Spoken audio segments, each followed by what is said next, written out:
Hello students, তোমাদের সবাইকে স্বাগত জানাচ্ছি। আজকে ক্লাস 9 ভৌত বিজ্ঞানের দ্রবণ অধ্যায়ের পার্ট 6 বা 6 নম্বর ভিডিও। আজকের ভিডিওতে আমি আলোচনা করব গাঢ়ত্ব অনুযায়ী দ্রবণের শ্রেণীবিভাগ সম্পর্কে। ঠিক আছে, তো তোমাদের আমি দ্রবণের সেকেন্ড ভিডিওতে দ্রবণের একটা শ্রেণীবিভাগ সম্বন্ধে আলোচনা করেছিলাম। সেটা কিসের ভিত্তিতে ছিল? সেটা ছিল হচ্ছে দ্রাবের কণার ব্যাসের আকার অনুযায়ী দ্রবণের শ্রেণীবিভাগ। সেখান থেকে আমি প্রকৃত দ্রবণ, কোলয়েড দ্রবণ এবং প্রলম্বন এই তিন ভাগে ভাগ করেছিলাম। কিন্তু আজকে গাঢ়ত্ব অনুযায়ী দ্রবণের শ্রেণীবিভাগ সম্বন্ধে আমরা বিস্তারিতভাবে পড়তে যাচ্ছি। তো দেখো, গাঢ়ত্ব অনুযায়ী দ্রবণকে আমরা মূলত তিন ভাগে ভাগ করতে পারি। কি কি সেই ভাগগুলো? গাঢ়ত্ব অনুযায়ী আমরা দ্রবণকে সাধারণভাবে তিনটা ভাগে ভাগ করতে পারি। একটা হচ্ছে সম্পৃক্ত দ্রবণ, একটা হচ্ছে সম্পৃক্ত দ্রবণ, একটা হচ্ছে অসম্পৃক্ত দ্রবণ, সেকেন্ড নাম্বার বলতে পারি অসম্পৃক্ত দ্রবণ, এবং থার্ড নাম্বার হচ্ছে অতিপৃক্ত দ্রবণ। গাঢ়ত্ব অনুযায়ী আমরা সাধারণভাবে এই তিনটা ভাগে ভাগ করতে পারি। আচ্ছা, ইংলিশ টার্মগুলো দেখে নিই একবার। সম্পৃক্ত দ্রবণ মানে হচ্ছে স্যাচুরেটেড সলিউশন, স্যাচুরেটেড সলিউশন। অসম্পৃক্ত দ্রবণ মানে হচ্ছে আনস্যাচুরেটেড সলিউশন।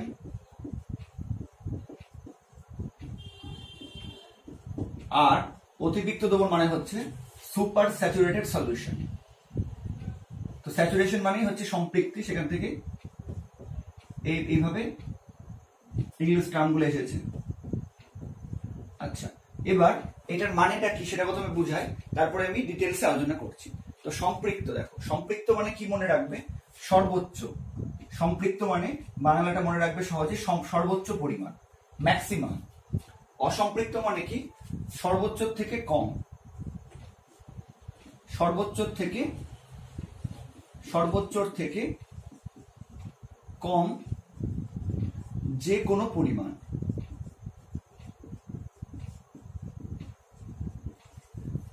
সম্পৃক্ত মানে সর্বোচ্চ পরিমাণ। আর অতিপৃক্ত মানে কি মনে রাখবে সহজ করে? যে সর্বোচ্চর থেকে বা সর্বোচ্চ পরিমাণের থেকে বেশি যে কোনো পরিমাণ। সর্বোচ্চ পরিমাণের থেকে বেশি যে কোনো পরিমাণ। তাহলে কিন্তু তোমাদের এই তিনটা মনে রাখতে খুব সুবিধা হবে। সম্পৃক্ত মানে হচ্ছে সর্বোচ্চ পরিমাণ, মানে কোন দ্রাবকের মধ্যে কোন দ্রাবক সর্বোচ্চ যতটা দ্রবীভূত হতে পারে সেটা যদি সম্পূর্ণ হয়ে যায় তখন তাকে বলবো সম্পৃক্ত দ্রবণ। যেমন ধরো একটা বিকারের মধ্যে আমি কিছু পরিমাণ জল নিলাম এবং এর মধ্যে আমি ধরে নিলাম, মানে একটা র্যান্ডাম একটা ধরে নিলাম এই পরিমাণ জলের মধ্যে হচ্ছে সর্বোচ্চ 20 চামচ খাদ্য লবণ বা NaCl দ্রবীভূত হতে পারে। মানে এই পরিমাণে, এই হচ্ছে যে উষ্ণতায় আমি হচ্ছে লবণ বা NaCl যোগ করছি, সেই নির্দিষ্ট উষ্ণতায় একটা নির্দিষ্ট পরিমাণ দ্রাবকের মধ্যে আমি ধরে নিচ্ছি যে সবচেয়ে বেশি 20 চামচ হচ্ছে NaCl দ্রবীভূত হতে পারে। তো যেটা সর্বোচ্চ পরিমাণ সেটাই হচ্ছে সম্পৃক্ত। তার মানে 20 চামচ সর্বোচ্চ দ্রবীভূত হতে পারে, এটা যদি ধরে নিই আমি, তাহলে 20 চামচ দ্রবীভূত হয়ে গেলে যে দ্রবণটা উৎপন্ন হবে সেটাই হবে সর্বোচ্চ পরিমাণ দ্রবণ। সেই দ্রবণটাকে আমি তখন বলবো এই দ্রাবকের মধ্যে এই দ্রাবের মানে NaCl এর সম্পৃক্ত দ্রবণ। এবার যদি 20 চামচের থেকে কম যে কোনো পরিমাণ দ্রাব দ্রবীভূত থাকে, মানে এখানে দ্রাবর উপর কি নিয়েছি আমি? NaCl। তার মানে যদি 1 থেকে 19 চামচ পর্যন্ত NaCl আমি দ্রবীভূত করি, তো তাহলে কি হবে? তাহলে কিন্তু সর্বোচ্চ পরিমাণের থেকে কম হলো, কিন্তু যখনই 20 চামচ দিয়ে দিলাম সেটা সর্বোচ্চ পরিমাণ হয়ে গেল, এটা আমি ধরে নিয়েছি। তো তার মানে হচ্ছে অসম্পৃক্ত মানে কি বললাম? সর্বোচ্চ থেকে কম যে কোনো পরিমাণ। তার মানে সর্বোচ্চ কতটা দ্রবীভূত হতে পারে NaCl আমি ধরে নিয়েছি 20 চামচ। তার মানে 1 থেকে 19 চামচ পর্যন্ত যদি আমি NaCl হচ্ছে ওই উষ্ণতায় এই দ্রাবকের মধ্যে বা জলের মধ্যে যোগ করি, তাহলে সেই যে দ্রবণটা তৈরি হবে তাকে আমি বলবো হচ্ছে অসম্পৃক্ত দ্রবণ। ঠিক আছে, এবার অতিপৃক্ত মানে কি বলেছি? সর্বোচ্চ পরিমাণের থেকে বেশি যে কোনো পরিমাণ। এবার 20 চামচের থেকে বেশি যে কোনো চামচ মানে 21 বা তার বেশি যদি ওই উষ্ণতাতেই যদি হচ্ছে 21 বা তার বেশি চামচ NaCl আমি দ্রবীভূত করতে পারি, অবশ্যই বিশেষ শর্তে, তাহলে তখন দ্রবণটাকে কি বলবো? অতিরিক্ত দ্রবণ। ঠিক আছে, এটা হচ্ছে একদম প্রাথমিক আলোচনা। সম্পৃক্ত মানে কোন দ্রাবকের মধ্যে কোন দ্রাবক সর্বোচ্চ যতটা দ্রবীভূত হতে পারে সেটা যদি কমপ্লিট হয়ে যায়, তখন যে দ্রবণটা উৎপন্ন হবে ওই নির্দিষ্ট উষ্ণতায়, তাকে বলা হবে ওই উষ্ণতার সম্পৃক্ত দ্রবণ। যদি সম্পৃক্ত দ্রবণের থেকে কম, অর্থাৎ সর্বোচ্চ পরিমাণের থেকে কম যে কোনো পরিমাণ দ্রবীভূত থাকে, তখন সেই দ্রবণটাকে আমি বলবো অসম্পৃক্ত দ্রবণ। এবং কোনো বিশেষ শর্তে যদি সর্বোচ্চ থেকে বেশি যে কোনো পরিমাণ দ্রবীভূত থাকে, তখন সেই দ্রবণটাকে আমি বলবো অতিরিক্ত দ্রবণ। এবার এটাকে আরেকটু সহজ করে বোঝার চেষ্টা করি। ধরে নাও তুমি এট এ টাইম ম্যাক্সিমাম 10টা রসগোল্লা খেতে পারো। ঠিক আছে, ধরে নিলাম তুমি এট এ টাইম মানে একসঙ্গে 10টা রসগোল্লা ম্যাক্সিমাম খেতে পারো। এবার তুমি যদি 10টা রসগোল্লা খেয়ে নাও, তার মানে হচ্ছে তুমি সর্বোচ্চ পরিমাণ রসগোল্লা খেয়ে নিয়েছো, তখন তাকে বলবো সম্পৃক্ত। ঠিক আছে, এবার 10টার থেকে কম যে কোনো পরিমাণ মানে 1টা থেকে 9টা পরিমাণ তুমি যদি রসগোল্লা খাও, তাহলে সেটাকে আমি কি বলবো? অসম্পৃক্ত দ্রবণ। মানে সর্বোচ্চ থেকে কম যে কোনো পরিমাণ হচ্ছে অসম্পৃক্ত। এবার কোনো বিশেষ শর্তে, মানে তুমি কি করলে, কোনো এনজাইম খেয়ে নিলে, মানে কোনো ওষুধ খেয়ে নিলে, বা হচ্ছে এরকম কোনো কিছু খেয়ে নিলে যাতে তোমার হচ্ছে 10টা রসগোল্লা খাওয়ার পরও তুমি আরো বেশি পরিমাণ খেতে সমর্থ হলো। ধরে নিলাম তুমি হচ্ছে 11টা বা তার বেশি পরিমাণ হচ্ছে রসগোল্লা খেলে, কোনো বিশেষ শর্তে ওষুধ খেয়ে বা অন্য কোনো উপায়ে তুমি হচ্ছে 10টা রসগোল্লা সর্বোচ্চ খেতে পারো, কিন্তু সেই দিন তুমি কি করলে?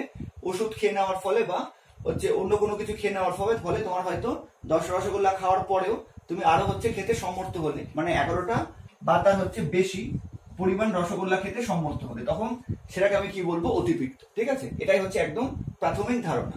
সর্বোচ্চ পরিমাণ হলে সম্পৃক্ত, সর্বোচ্চ পরিমাণের কম যে কোনো পরিমাণ হচ্ছে অসম্পৃক্ত, আর সম্পৃক্ত থেকে বেশি যে কোনো পরিমাণ হচ্ছে অতিরিক্ত। ঠিক আছে, এবার আমি সম্পৃক্ত, অসম্পৃক্ত এবং অতিরিক্ত দ্রবণ সম্বন্ধে একে একে আলোচনা করব এবং তাদের বিশেষ বৈশিষ্ট্য, পার্থক্য, সমস্ত প্রশ্নগুলো নিয়ে আলোচনা করব। তাই তোমরা ভালো করে দেখতে থাকো। এবার সম্পৃক্ত দ্রবণ কি সেটা সম্বন্ধে আমরা বিস্তারিতভাবে জেনে নিই। ঠিক আছে, তো দেখো এখনই যেটা বললাম যে সম্পৃক্ত দ্রবণ মানে কি, যে কোনো একটা নির্দিষ্ট উষ্ণতায় কিছু পরিমাণ দ্রাবক আছে, তার মধ্যে আমি দ্রাব যোগ করছি। এবার যে মুহূর্তে ওই দ্রাবকের দ্রাব গ্রহণ করার ক্ষমতা সম্পূর্ণ হয়ে যাবে, অর্থাৎ যে মুহূর্তে দ্রাবক আর বেশি পরিমাণ দ্রাব হচ্ছে দ্রবীভূত করতে পারবে না, তখন যে দ্রবণটা উৎপন্ন হবে সেটাই হচ্ছে সম্পৃক্ত দ্রবণ। মানে যে দ্রবণের মধ্যে ওই উষ্ণতায় সর্বোচ্চ পরিমাণ দ্রাব দ্রবীভূত আছে, এটাই সম্পৃক্ত দ্রবণ। তো সেই জন্য সম্পৃক্ত দ্রবণের সংজ্ঞাটা এরকম, যে কোনো নির্দিষ্ট উষ্ণতায় কোনো দ্রাবকের মধ্যে কোনো দ্রাবক সর্বোচ্চ যত পরিমাণ দ্রবীভূত হতে পারে তা সম্পূর্ণ হলে যে দ্রবণ উৎপন্ন হয়, তাকে ওই উষ্ণতায় ওই দ্রাবকের মধ্যে ওই দ্রাবের সম্পৃক্ত দ্রবণ বলে। এখানে দেখো উষ্ণতা কিন্তু নির্দিষ্ট হতে হবে, মানে যদি আমরা যেমন দ্রাব্যতার ক্ষেত্রেও দেখেছিলাম যে উষ্ণতা নির্দিষ্ট আছে, তো দ্রবণের ক্ষেত্রেও কিন্তু উষ্ণতা যদি বাড়িয়ে দিই কমিয়ে দিই তাহলে কিন্তু দ্রবণটাও চেঞ্জ হবে। তো সেই জন্য উষ্ণতা কিন্তু নির্দিষ্ট রাখতে হবে। উষ্ণতা একই রেখে আমরা কি করব? ওই দ্রাবকের মধ্যে আরো দ্রাব যোগ করতে থাকবো। যে মুহূর্তে দেখবো যে আর দ্রাব দ্রবীভূত হচ্ছে না, তার মানে বুঝবো সেই সময় দ্রবণটা কেমন হয়ে গেছে? সম্পৃক্ত দ্রবণ। তার কারণ ওই মুহূর্তে বা ওই উষ্ণতায় ওই দ্রাবকের মধ্যে ওই দ্রাব ম্যাক্সিমাম যতটা দ্রবীভূত হতে পারে সেটা কমপ্লিট হয়ে গেছে, তখনই সম্পৃক্ত দ্রবণ উৎপন্ন হবে। আচ্ছা, এবার দ্রবণটা কার হবে? সম্পৃক্ত দ্রবণটা কিন্তু দ্রাবের হবে, দ্রাবের সম্পৃক্ত দ্রবণ। যেমন যদি লবণ বলি, লবণের সম্পৃক্ত দ্রবণ, চিনি বললে চিনির সম্পৃক্ত দ্রবণ। এবার কোন দ্রাবকের মধ্যে সেটাও কিন্তু উল্লেখ করা দরকার। যেমন জলের মধ্যে চিনির হতে পারে, আচ্ছা কেরোসিনের মধ্যে হতে পারে। সেই জন্য দ্রাবক এবং দ্রাব দুটোই কিন্তু নির্দিষ্ট করে উল্লেখ করা প্রয়োজন, আর উষ্ণতাও কিন্তু নির্দিষ্ট করে উল্লেখ করা প্রয়োজন। ক্লিয়ার?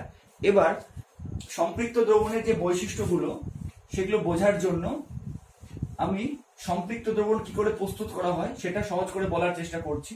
তো সেটা বুঝতে পারলে কিন্তু বৈশিষ্ট্যগুলো তোমাদের কাছে একদম ক্লিয়ার হয়ে যাবে। তো এবার আমরা দেখবো যে সম্পৃক্ত দ্রবণ প্রস্তুতি। ঠিক আছে, সম্পৃক্ত দ্রবণ প্রস্তুতি কিসের? ঘরের উষ্ণতায়, রুম টেম্পারেচারে বা ঘরের যা উষ্ণতা আছে সেই উষ্ণতাতে আমি কি করব? সম্পৃক্ত দ্রবণ প্রস্তুতি করব। কার? এখানে হচ্ছে NaCl বা খাদ্য লবণের করছি, কারণ খাদ্য লবণটা হচ্ছে খুবই কমন সবার বাড়িতে। তো কিভাবে প্রস্তুত করব? দেখো, ধরলাম এটা একটা পরিষ্কার বিকার নেওয়া হলো, এর মধ্যে কিছু পরিমাণ জল আছে। তারপরে এখানে দ্রাবক কি আছে, এখানে দ্রাবক হচ্ছে জল। আচ্ছা, এর মধ্যে আমি কি করলাম, অল্প পরিমাণ হচ্ছে NaCl বা সোডিয়াম ক্লোরাইড 1 চামচ করে যোগ করতে থাকলাম। কারণ এখানে দ্রাবক কোনটা, দ্রাবক আমি কি নিচ্ছি হচ্ছে NaCl বা খাদ্য লবণ। আচ্ছা, উষ্ণতা কত, উষ্ণতা হচ্ছে ঘরের উষ্ণতা, তোমার ঘরের যা উষ্ণতা সেটাই হচ্ছে এখানে উষ্ণতা। এবার প্রসেসটা বুঝবো, তাহলে ব্যাপারটা ক্লিয়ার হয়ে যাবে একদম। দেখো, এটা একটা বিকার নিলাম, এর মধ্যে কিছু পরিমাণ জল যোগ করেছি, মানে দ্রাবক যোগ করেছি। এবার আমি কি করছি, একটা চামচে করে প্রথমে 1 চামচ NaCl বা খাদ্য লবণ যোগ করলাম এর মধ্যে, ঠিক আছে, খাদ্য লবণ এর মধ্যে যোগ করলাম, এই জলের মধ্যে যোগ করলাম। তো দেখলাম এবার হচ্ছে চামচ দিয়ে ভালো করে নাড়িয়ে দিলাম, তাহলে কি হবে, সেই হচ্ছে 1 চামচ খাদ্য লবণ খুব সহজে দ্রবীভূত হয়ে যাবে। এইভাবে আমি পরপর আরো হচ্ছে 1 চামচ করে লবণ যোগ করতে থাকলাম এবং তার সঙ্গে সঙ্গে সেই চামচটা দিয়ে ভালো মতো নাড়তে থাকলাম। তাহলে আমি কি দেখতে পেলাম, যে আমি 1 চামচ করে লবণ যোগ করছি এবং সেই লবণটা কিন্তু এই জল, এই পরিমাণ জলের মধ্যে এই উষ্ণতাতেই বা ঘরের উষ্ণতাতেই কিন্তু সম্পূর্ণ দ্রবীভূত হয়ে যাচ্ছে, দিয়ে প্রকৃত দ্রবণ উৎপন্ন করছে। এবার এইভাবে যোগ করতে করতে একটা সময় আসবে যখন আমি দেখব যে 1 চামচ মানে শেষ 1 চামচ দ্রাব বা NaCl যোগ করার পরে যখন আমি নাড়তে গেলাম, তখন আমি কিন্তু দেখতে পাবো যে আর কিন্তু লবণ দ্রবীভূত হচ্ছে না। সেই লবণটা কোথায় যাবে, সেই লবণটা হচ্ছে নিচে জমে যাবে, সেই লবণটা ধরলাম নিচে জমে গেল, আর কিন্তু লবণ দ্রবীভূত হচ্ছে না। তো তার মানে কি বুঝলাম আমি, যে এই ঘরের উষ্ণতায় এই পরিমাণ দ্রাবকের মধ্যে যতটা ম্যাক্সিমাম লবণ বা NaCl দ্রবীভূত হতে পারে সেটা কমপ্লিট হয়ে গেছে। তার মানে এই উষ্ণতায় এই হচ্ছে দ্রাবকের মধ্যে বা জলের মধ্যে যে পরিমাণ NaCl বা দ্রাবক সর্বোচ্চ দ্রবীভূত হতে পারে সেটা কমপ্লিট হয়ে গেছে। তার মানে এটাই হচ্ছে কিন্তু উপরের যে দ্রবণটা, স্বচ্ছ জলীয় দ্রবণটা থেকে যাবে লবণের, এটাই কিন্তু হচ্ছে ঘরের উষ্ণতায় NaCl এর সম্পৃক্ত দ্রবণ, ঠিক আছে। এবার তুমি চাইলে উপরের হচ্ছে স্বচ্ছ দ্রবণটাকে ফিল্টার পেপারের সাহায্যে পৃথক করে নিতে পারো, তাহলে সেই দ্রবণটাকে আমি বলতে পারবো ঘরের উষ্ণতা NaCl এর সম্পৃক্ত দ্রবণ। ক্লিয়ার একদম? আরেকবার বলে দিচ্ছি, একটা পরিষ্কার শুষ্ক বিকারের মধ্যে আমি কিছু পরিমাণ পরিষ্কার জল নিলাম। এবার আমি কি করলাম, তার মানে এখানে জল হয়ে গেল দ্রাবক। এবার দ্রাবক হিসাবে আমি কি নিলাম, খাদ্য লবণ বা খাওয়ার নুন। আমি 1 চামচ করে নুন বা খাদ্য লবণ বা NaCl যোগ করছি এবং চামচ দিয়ে ভালো মতো করে হচ্ছে দ্রবীভূত করছি, দ্রবীভূত হয়ে যাচ্ছে। এইভাবে দ্রবীভূত করতে করতে বা যোগ করতে করতে এক সময় আমি কি দেখতে পাবো, যে শেষ 1 চামচ লবণ যেমনি দ্রবীভূত করলাম আমি, যে আমি হচ্ছে চামচ দিয়ে নাড়াচ্ছি, আমি দেখতে পেলাম যে সেটা কিন্তু আর দ্রবীভূত হলো না, সেটা কোথায় গেল, সেটা পাত্রের নিচে জমা হলো, কিন্তু ওপরের দ্রবণটা কিন্তু স্বচ্ছ জলীয় দ্রবণই থাকলো। তো তার মানে এখান থেকে আমি কি বুঝতে পারলাম, যে ঘরের যে উষ্ণতা ছিল আমার, সেই উষ্ণতায় এই পরিমাণ দ্রাবক বা জলের মধ্যে সর্বোচ্চ যতটা লবণ দ্রবীভূত হতে পারে সেটা কমপ্লিট হয়ে গেছে, সম্পূর্ণ হয়ে গেছে। তার কারণ এই হচ্ছে এই পরিমাণ জল কিন্তু আমি শেষ 1 চামচ যে লবণ দ্রবীভূত করলাম সেটাকে আর হচ্ছে দ্রবীভূত করতে পারছে না। তার মানে দ্রাবক গ্রহণ করার ক্ষমতা কমপ্লিট হয়ে গেছে। তার মানে উপরে যে স্বচ্ছ জলীয় দ্রবণটা, এটা কি হবে, সম্পৃক্ত দ্রবণ। এবার আমি চাইলে কি করতে পারি, হচ্ছে খুব সাবধানে ফিল্টার পেপারের সাহায্যে এই উপরে সম্পূর্ণ জলীয় দ্রবণটাকে, স্বচ্ছ জলীয় দ্রবণটাকে অন্য একটা বিকার বা পাত্রে আমি স্থানান্তরিত করতে পারি, তাহলে সেই দ্রবণটা পুরোটা হয়ে যাবে সম্পৃক্ত দ্রবণ। বুঝে গেছে ব্যাপারটা?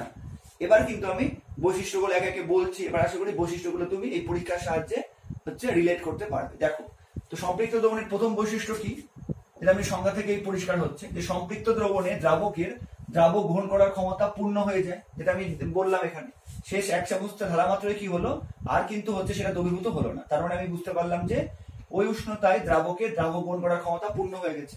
তার মানে সম্পৃক্ত দ্রবণ যখনই তৈরি হয়ে যাবে, তখন সেই দ্রবণটা কিন্তু আর হচ্ছে দ্রাবক গ্রহণ করতে পারবে না বা দ্রবীভূত করতে পারবে না। আচ্ছা, তার কারণ হচ্ছে দ্রাবক হচ্ছে গ্রহণ করার ক্ষমতা পূর্ণ হয়ে গেছে, তাই দ্রাবক আর অতিরিক্ত দ্রাবক গ্রহণ করতে পারবে না। ক্লিয়ার? আচ্ছা, এবার 2 নম্বর, তার মানে আমি কি বলতে পারি, যে কোনো একটা নির্দিষ্ট উষ্ণতায় কোনো একটা নির্দিষ্ট পরিমাণ দ্রাবক বা জলের মধ্যে যতটা হচ্ছে দ্রাবক দ্রবীভূত আছে সম্পৃক্ত দ্রবণের ক্ষেত্রে, তার পরিমাণটা নির্দিষ্ট, তাই না? তার কারণ হচ্ছে আমি যে 1 চামচ করে হচ্ছে লবণ দ্রবীভূত করেছি, আমি যদি তার পরিমাণটা হিসেব করতে পারি, তাহলে আমি বলতে পারবো যে ওই নির্দিষ্ট উষ্ণতায় হচ্ছে একটা নির্দিষ্ট পরিমাণ জলের মধ্যে বা দ্রাবকের মধ্যে সর্বোচ্চ কতটা দ্রাবক দ্রবীভূত হতে পারে সেটা আমি হিসেব করতে পারবো। তো তার মানে সেই উষ্ণতায় কিন্তু দ্রাবের পরিমাণ হচ্ছে সম্পৃক্ত দ্রবণের মধ্যে নির্দিষ্ট আছে, তাই না? দ্রাবের পরিমাণ সর্বোচ্চ যতটা দ্রবীভূত হতে পারে সেটাই দ্রবীভূত হয়েছে, তার মানে দ্রাবের পরিমাণটা নির্দিষ্ট হয়ে গেছে। তো সেই জন্য 2 নম্বর পয়েন্টটা দেখো, কোন নির্দিষ্ট চাপ ও উষ্ণতায় সম্পৃক্ত দ্রবণে দ্রাবের পরিমাণ নির্দিষ্ট ধ্রুবক থাকে বা নির্দিষ্ট থাকে, সেটা আমরা পরিমাপ করতে পারবো খুব সহজেই। আচ্ছা, 3 নম্বর, এবার এই সম্পৃক্ত দ্রবণে যদি যখন সম্পৃক্ত দ্রবণ তৈরি হয়ে গেছে তখন যদি আমি আরো বেশি পরিমাণ দ্রাবক দ্রবীভূত করি তাহলে কি হবে? তাহলে কিন্তু সেটা দ্রবীভূত হবে না, সেটা দ্রবণের তলায় জমা হবে। তার ফলে কিন্তু সম্পৃক্ত দ্রবণের বা উপরের অংশের ঘনত্বের কোনো পরিবর্তন হবে না। খুব ইম্পর্টেন্ট পয়েন্ট দেখো, সেটা দেখো 3 নম্বরটা লিখেছি, সম্পৃক্ত দ্রবণে আরো দ্রাবক যোগ করলেও তা দ্রবীভূত হয় না এবং এর ফলে দ্রবণের ঘনত্বের কোনো পরিবর্তন হয় না। এটা দিয়েও কিন্তু প্রশ্ন আসে, শর্ট প্রশ্ন, ফান্ডামেন্টাল প্রশ্ন কিন্তু এগুলো কনসেপ্ট থেকে আসে। এখান থেকে কিরকম প্রশ্ন দিতে পারে, ধরো যেটা আমার এই মুহূর্তে মাথায় আসছে বলছি, তোমাকে বললো যে সম্পৃক্ত দ্রবণে তুমি আরো দ্রাবক যোগ করলে তার ফলে ঘনত্ব বাড়বে, কমবে, না একই থাকবে, না কোনো পরিবর্তন হবে না। তো আমরা কি বলবো যে 1 আর 4 নম্বরটা হচ্ছে একই বলে দিয়েছি, তাহলে এখানে উত্তরটা কি হবে যে ঘনত্বের কোনো পরিবর্তন হবে না বা ঘনত্ব একই থাকবে। কেন থাকছে এরকম? তার কারণ যেহেতু আমি যখনই সম্পৃক্ত দ্রবণ তৈরি হয়ে যাচ্ছে একটা নির্দিষ্ট উষ্ণতায়, তখন আমি যদি আর দ্রাবক যোগ করি সেটা তো আর দ্রবীভূত হচ্ছে না, সেটা পাত্রের তলায় বা বিকারের তলায় এসে থিতিয়ে পড়ছে বা জমা হচ্ছে। এবার যদি দ্রবীভূত না হয় তাহলে তো ঘনত্ব কোনো চেঞ্জ হবে না, ঘনত্ব একই থাকবে। সেই জন্য সম্পৃক্ত দ্রবণে যদি আরো দ্রাবক যোগ করা হয় তাহলে কিন্তু ঘনত্বের কোনো পরিবর্তন হবে না। খুব ভালো করে কিন্তু প্রত্যেকটা পয়েন্ট নোট করে নাও। 4 নম্বর দেখো, এবার সম্পৃক্ত দ্রবণকে উত্তপ্ত করলে উচ্চতর উষ্ণতায় মানে বেশি উষ্ণতায় কি হবে? দ্রবণটি অসম্পৃক্ত দ্রবণে পরিণত হবে, ফলে ওই ঘনত্ব কমে যাবে। আচ্ছা, এবার যদি এই দ্রবণটাকে আমি হিট করি বা উত্তপ্ত করি তাহলে কি হবে?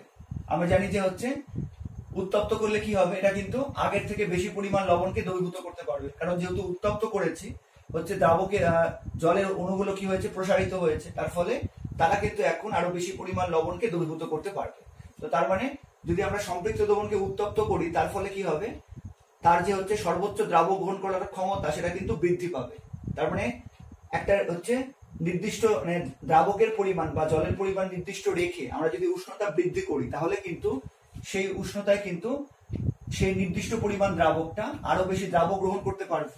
তার ফলে সেই দ্রবণটাকে আমরা কিন্তু সম্পৃক্ত দ্রবণ আর বলতে পারবো না। তার কারণ সম্পৃক্ত দ্রবণ তখনই হবে যখন সেটা আর বেশি পরিমাণ দ্রাবক গ্রহণ করতে পারবে না। কিন্তু আমরা উষ্ণতা বৃদ্ধি করার ফলে কি হয়েছে, দ্রাবকের পরিমাণ নির্দিষ্ট থাকা সত্ত্বেও এটা কিন্তু আরো বেশি পরিমাণ দ্রাবক বা এক্ষেত্রে NaCl-টা দ্রবীভূত করতে পারছে। তার মানে সেটা আর সম্পৃক্ত দ্রবণ নেই, সেটা কেমন হয়ে গেছে, অসম্পৃক্ত দ্রবণ। কারণ অসম্পৃক্ত দ্রবণ মানে আমি একদম প্রথমে আলোচনায় কি বলেছিলাম যে যে দ্রবণ আরো দ্রাবক গ্রহণ করতে পারে সেটা হচ্ছে অসম্পৃক্ত দ্রবণ। মানে সর্বোচ্চ যতটা পরিমাণ দ্রাবক গ্রহণ করতে পারে সেটা যদি কমপ্লিট না হয়ে গিয়ে থাকে সেক্ষেত্রে আমি সেই দ্রবণটাকে বলতে পারবো অসম্পৃক্ত দ্রবণ। তো এটা কিন্তু সম্পৃক্ত দ্রবণ হয়েছিল, কিন্তু যখন এটাকে আমি উত্তপ্ত করছি তখন কি হচ্ছে, এটা আরো দ্রাবক গ্রহণ করতে পারছে। তার মানে এর সর্বোচ্চ যে দ্রাবক গ্রহণ করার ক্ষমতা পূর্ণ হয়নি, তখন সেই দ্রবণকে আমি বলবো অসম্পৃক্ত দ্রবণ। এটাও কিন্তু একটা প্রশ্ন দেয় যে সম্পৃক্ত দ্রবণকে উত্তপ্ত করলে কি ঘটবে, তখন এটাই বলবে যে বেশি উষ্ণতায় দ্রবণটি অসম্পৃক্ত দ্রবণে পরিণত হবে এবং তখন কিন্তু এর ঘনত্ব কমে যাবে। তার কারণ আরো দ্রাবক গ্রহণ করতে পারলে যেহেতু লবণগুলো দ্রবীভূত হয়ে যাবে নিচের লবণগুলো, সেজন্য ঘনত্ব কি হবে, কমে যাবে। আচ্ছা, 5 নম্বর, এটা কিন্তু মোস্ট ইম্পর্টেন্ট পয়েন্ট, এখান থেকে কিন্তু প্রচন্ড ফান্ডামেন্টাল কোয়েশ্চেন দেয়। দেখো, সম্পৃক্ত দ্রবণকে ঠান্ডা করলে নিম্নতর উষ্ণতায় দ্রাবের কিছু কণা নিচে থিতিয়ে পড়বে, কিন্তু উপরের দ্রবণটি সম্পৃক্তই থাকবে। মানে আমি এই যে সম্পৃক্ত দ্রবণ প্রস্তুত করলাম ঘরের উষ্ণতা NaCl, যেটা তোমাদের এখনই বোঝালাম, এবার এই দ্রবণটাকে যদি আমি হচ্ছে ফ্রিজের মধ্যে নিয়ে রাখি তাহলে কি হবে, তাহলে ফ্রিজের মধ্যে রাখলে কি হবে, জলের অণুগুলো বা দ্রাবকের অণুগুলো কি হবে বা NaCl এর অণুগুলো কি হবে, কম উষ্ণতায় হচ্ছে কাছাকাছি আসবে। তার ফলে অণুগুলো একত্রিত হয়ে এবং ভারী হয়ে অভিকর্ষের প্রভাবে নিচে নেমে যেতে পারে, কিন্তু উপরের যে দ্রবণটা সেটা কিন্তু সম্পৃক্তই থাকবে। খুবই ইম্পর্টেন্ট পয়েন্ট, এটাতে কিন্তু প্রশ্ন এরকম দেয় যে তোমাকে এরকম বলা হলো যে তুমি ঘরের উষ্ণতায় একটি সম্পৃক্ত দ্রবণ প্রস্তুত করলে এবং সেই দ্রবণের উষ্ণতা তুমি কমিয়ে -5 ডিগ্রি সেলসিয়াস হচ্ছে করলে, তার ফলে দ্রবণের কি সম্পৃক্ত থাকবে না কি হবে, দ্রবণটির কি সম্পৃক্ত থাকবে কিনা ব্যাখ্যা করো। তো তখন তোমার এটার অনেকে মিসকনসেপশন কি হয়ে যায় যে ঠান্ডা করলে তো হচ্ছে অণুগুলো হচ্ছে জমে যাবে, তার ফলে কিন্তু সেটা সম্পৃক্ত থাকবে না, এরকম একটা কনসেপশন হয়। কিন্তু ব্যাপারটা ভালো করে বোঝো যে ঠান্ডা করলে কি হবে, সম্পৃক্ত দ্রবণের হচ্ছে কণাগুলো ঠান্ডাতে সংকুচিত হয়ে বা একত্রিত হয়ে অভিকর্ষের প্রভাবে নিচে নামতে পারে, কিন্তু ওপরের যে দ্রবণটা থাকবে সেটা কিন্তু সম্পৃক্তই থাকবে। তো সেটা কিন্তু খুব ভালো করে নোট ডাউন করো যে সম্পৃক্ত দ্রবণকে ঠান্ডা করলে কিন্তু কিছু পরিমাণ দ্রাব অভিকর্ষের প্রভাবে ভারী হয়ে নিচে থিতিয়ে পড়তে পারে, কিন্তু উপরের দ্রবণটা কিন্তু সম্পৃক্তই থাকবে। ক্লিয়ার? আচ্ছা, এবার 6 নম্বর, সম্পৃক্ত দ্রবণে যদি আরো দ্রাবক মেশানো হয় তাহলে ওই উষ্ণতায় দ্রবণটি অসম্পৃক্ত দ্রবণে পরিণত হবে এবং দ্রবণের ঘনত্ব কমে যাবে। মানে আমি ঘরের উষ্ণতায় রাখলাম বা একই উষ্ণতায় রাখলাম, এবার উষ্ণতা একই রেখে কি করলাম, আমি এর মধ্যে আরো বেশি পরিমাণ জল যোগ করলাম। তো যদি আমি আরো বেশি পরিমাণ জল যোগ করি বা দ্রাবক যোগ করি তাহলে কি হবে, আগের অবস্থায় যতটা লবণ দ্রবীভূত করতে পারতো, এখন কিন্তু যেহেতু আমি জল বা দ্রাবক বাড়িয়ে দিয়েছি, তার ফলে কিন্তু এই দ্রবণটা আরো বেশি দ্রাব বা NaCl যোগ করতে সক্ষম হবে। তো তার মানে সেটা কিন্তু এখন অসম্পৃক্ত দ্রবণ হয়ে যাবে, কারণ সম্পৃক্ত দ্রবণ মানে কি, যেটা আর দ্রাবক গ্রহণ করতে পারে না। কিন্তু আমি যদি উষ্ণতা একই রেখে আরো বেশি পরিমাণ দ্রাবক বা জল যোগ করি তাহলে কিন্তু সেই অবস্থায় আরো বেশি পরিমাণ দ্রাবক গ্রহণ করতে পারবে। তার মানে দ্রবণটা কি হয়ে গেছে, অসম্পৃক্ত হয়ে গেছে, আর সম্পৃক্ত নেই। এবং যেহেতু আমি জল যোগ করছি বা দ্রাবক যোগ করছি, তার ফলে কি হবে, দ্রবণের ঘনত্ব কিন্তু কমে যাবে। ক্লিয়ার? তো এই 6টা পয়েন্ট তোমরা কিন্তু লিখে নাও বা স্ক্রিনশট নিয়ে লিখে নাও, এবং এই প্রত্যেকটা হচ্ছে বৈশিষ্ট্য, কিন্তু কোনো পয়েন্ট না, এগুলো এগুলো এক একটা কিন্তু এক একটা কনসেপ্ট। তো এই কনসেপ্টের উপরে কিন্তু বিভিন্ন ধরনের প্রশ্নগুলো দেয়। যার এই কনসেপ্টগুলো প্রত্যেকটা ক্লিয়ার আছে সে কিন্তু যে কোনো ফান্ডামেন্টাল প্রশ্ন নিজের ভাষায় উত্তর দিয়ে আসতে পারবে। বোঝা গেছে? আচ্ছা, এবার এখান থেকে আরেকটা প্রশ্নের আমরা উত্তর পেয়ে যাচ্ছি, যে ঠিক আছে, দেখো 4 নম্বর আর হচ্ছে 6 নম্বর, এই যে দুটো আমরা হচ্ছে বৈশিষ্ট্য পেলাম, এখান থেকে আমরা আরেকটা প্রশ্নের উত্তর হয়ে যাবে আমাদের।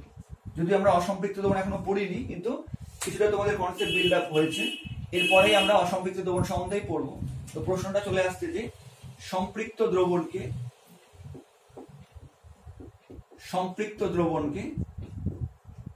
তুমি কিভাবে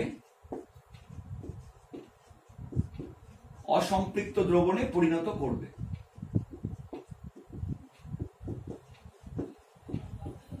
সম্পৃক্ত দ্রবণকে তুমি কিভাবে অসম্পৃক্ত দ্রবণে পরিণত করবে, এই প্রশ্নটা চলে আসছে। তার দেখো তার উত্তর কিন্তু 4 নম্বর আর 6 নম্বর বৈশিষ্ট্যের মধ্যে পেয়ে গেছে।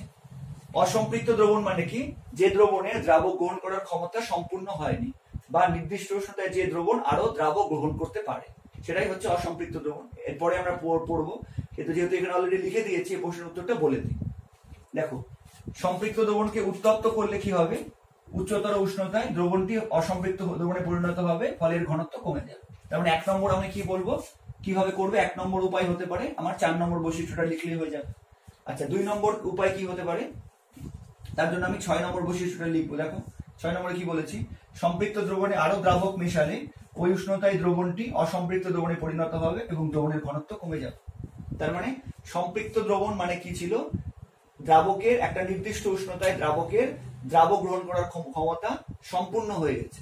এবার যদি সেই উষ্ণতায় দ্রাবকটা আরো দ্রাবক গ্রহণ করতে পারে, তখন তাকে কি বলবো, অসম্পৃক্ত দ্রবণ বলবো। তো সেটা কি কি উপায় করতে পারি, সম্পৃক্ত দ্রবণকে উত্তপ্ত করলে কি হবে, হচ্ছে আরো দ্রাবক গ্রহণ করতে পারবে, তখন দ্রবণটা অসম্পৃক্ত হয়ে যাবে। আর সম্পৃক্ত দ্রবণে যদি আমি আরো দ্রাবক বা জল যোগ করি, তাহলে কিন্তু কি হবে, সেটা আরো দ্রাবক গ্রহণ করতে পারবে, তার ফলে সেটা অসম্পৃক্ত দ্রবণে পরিণত হয়ে যাবে।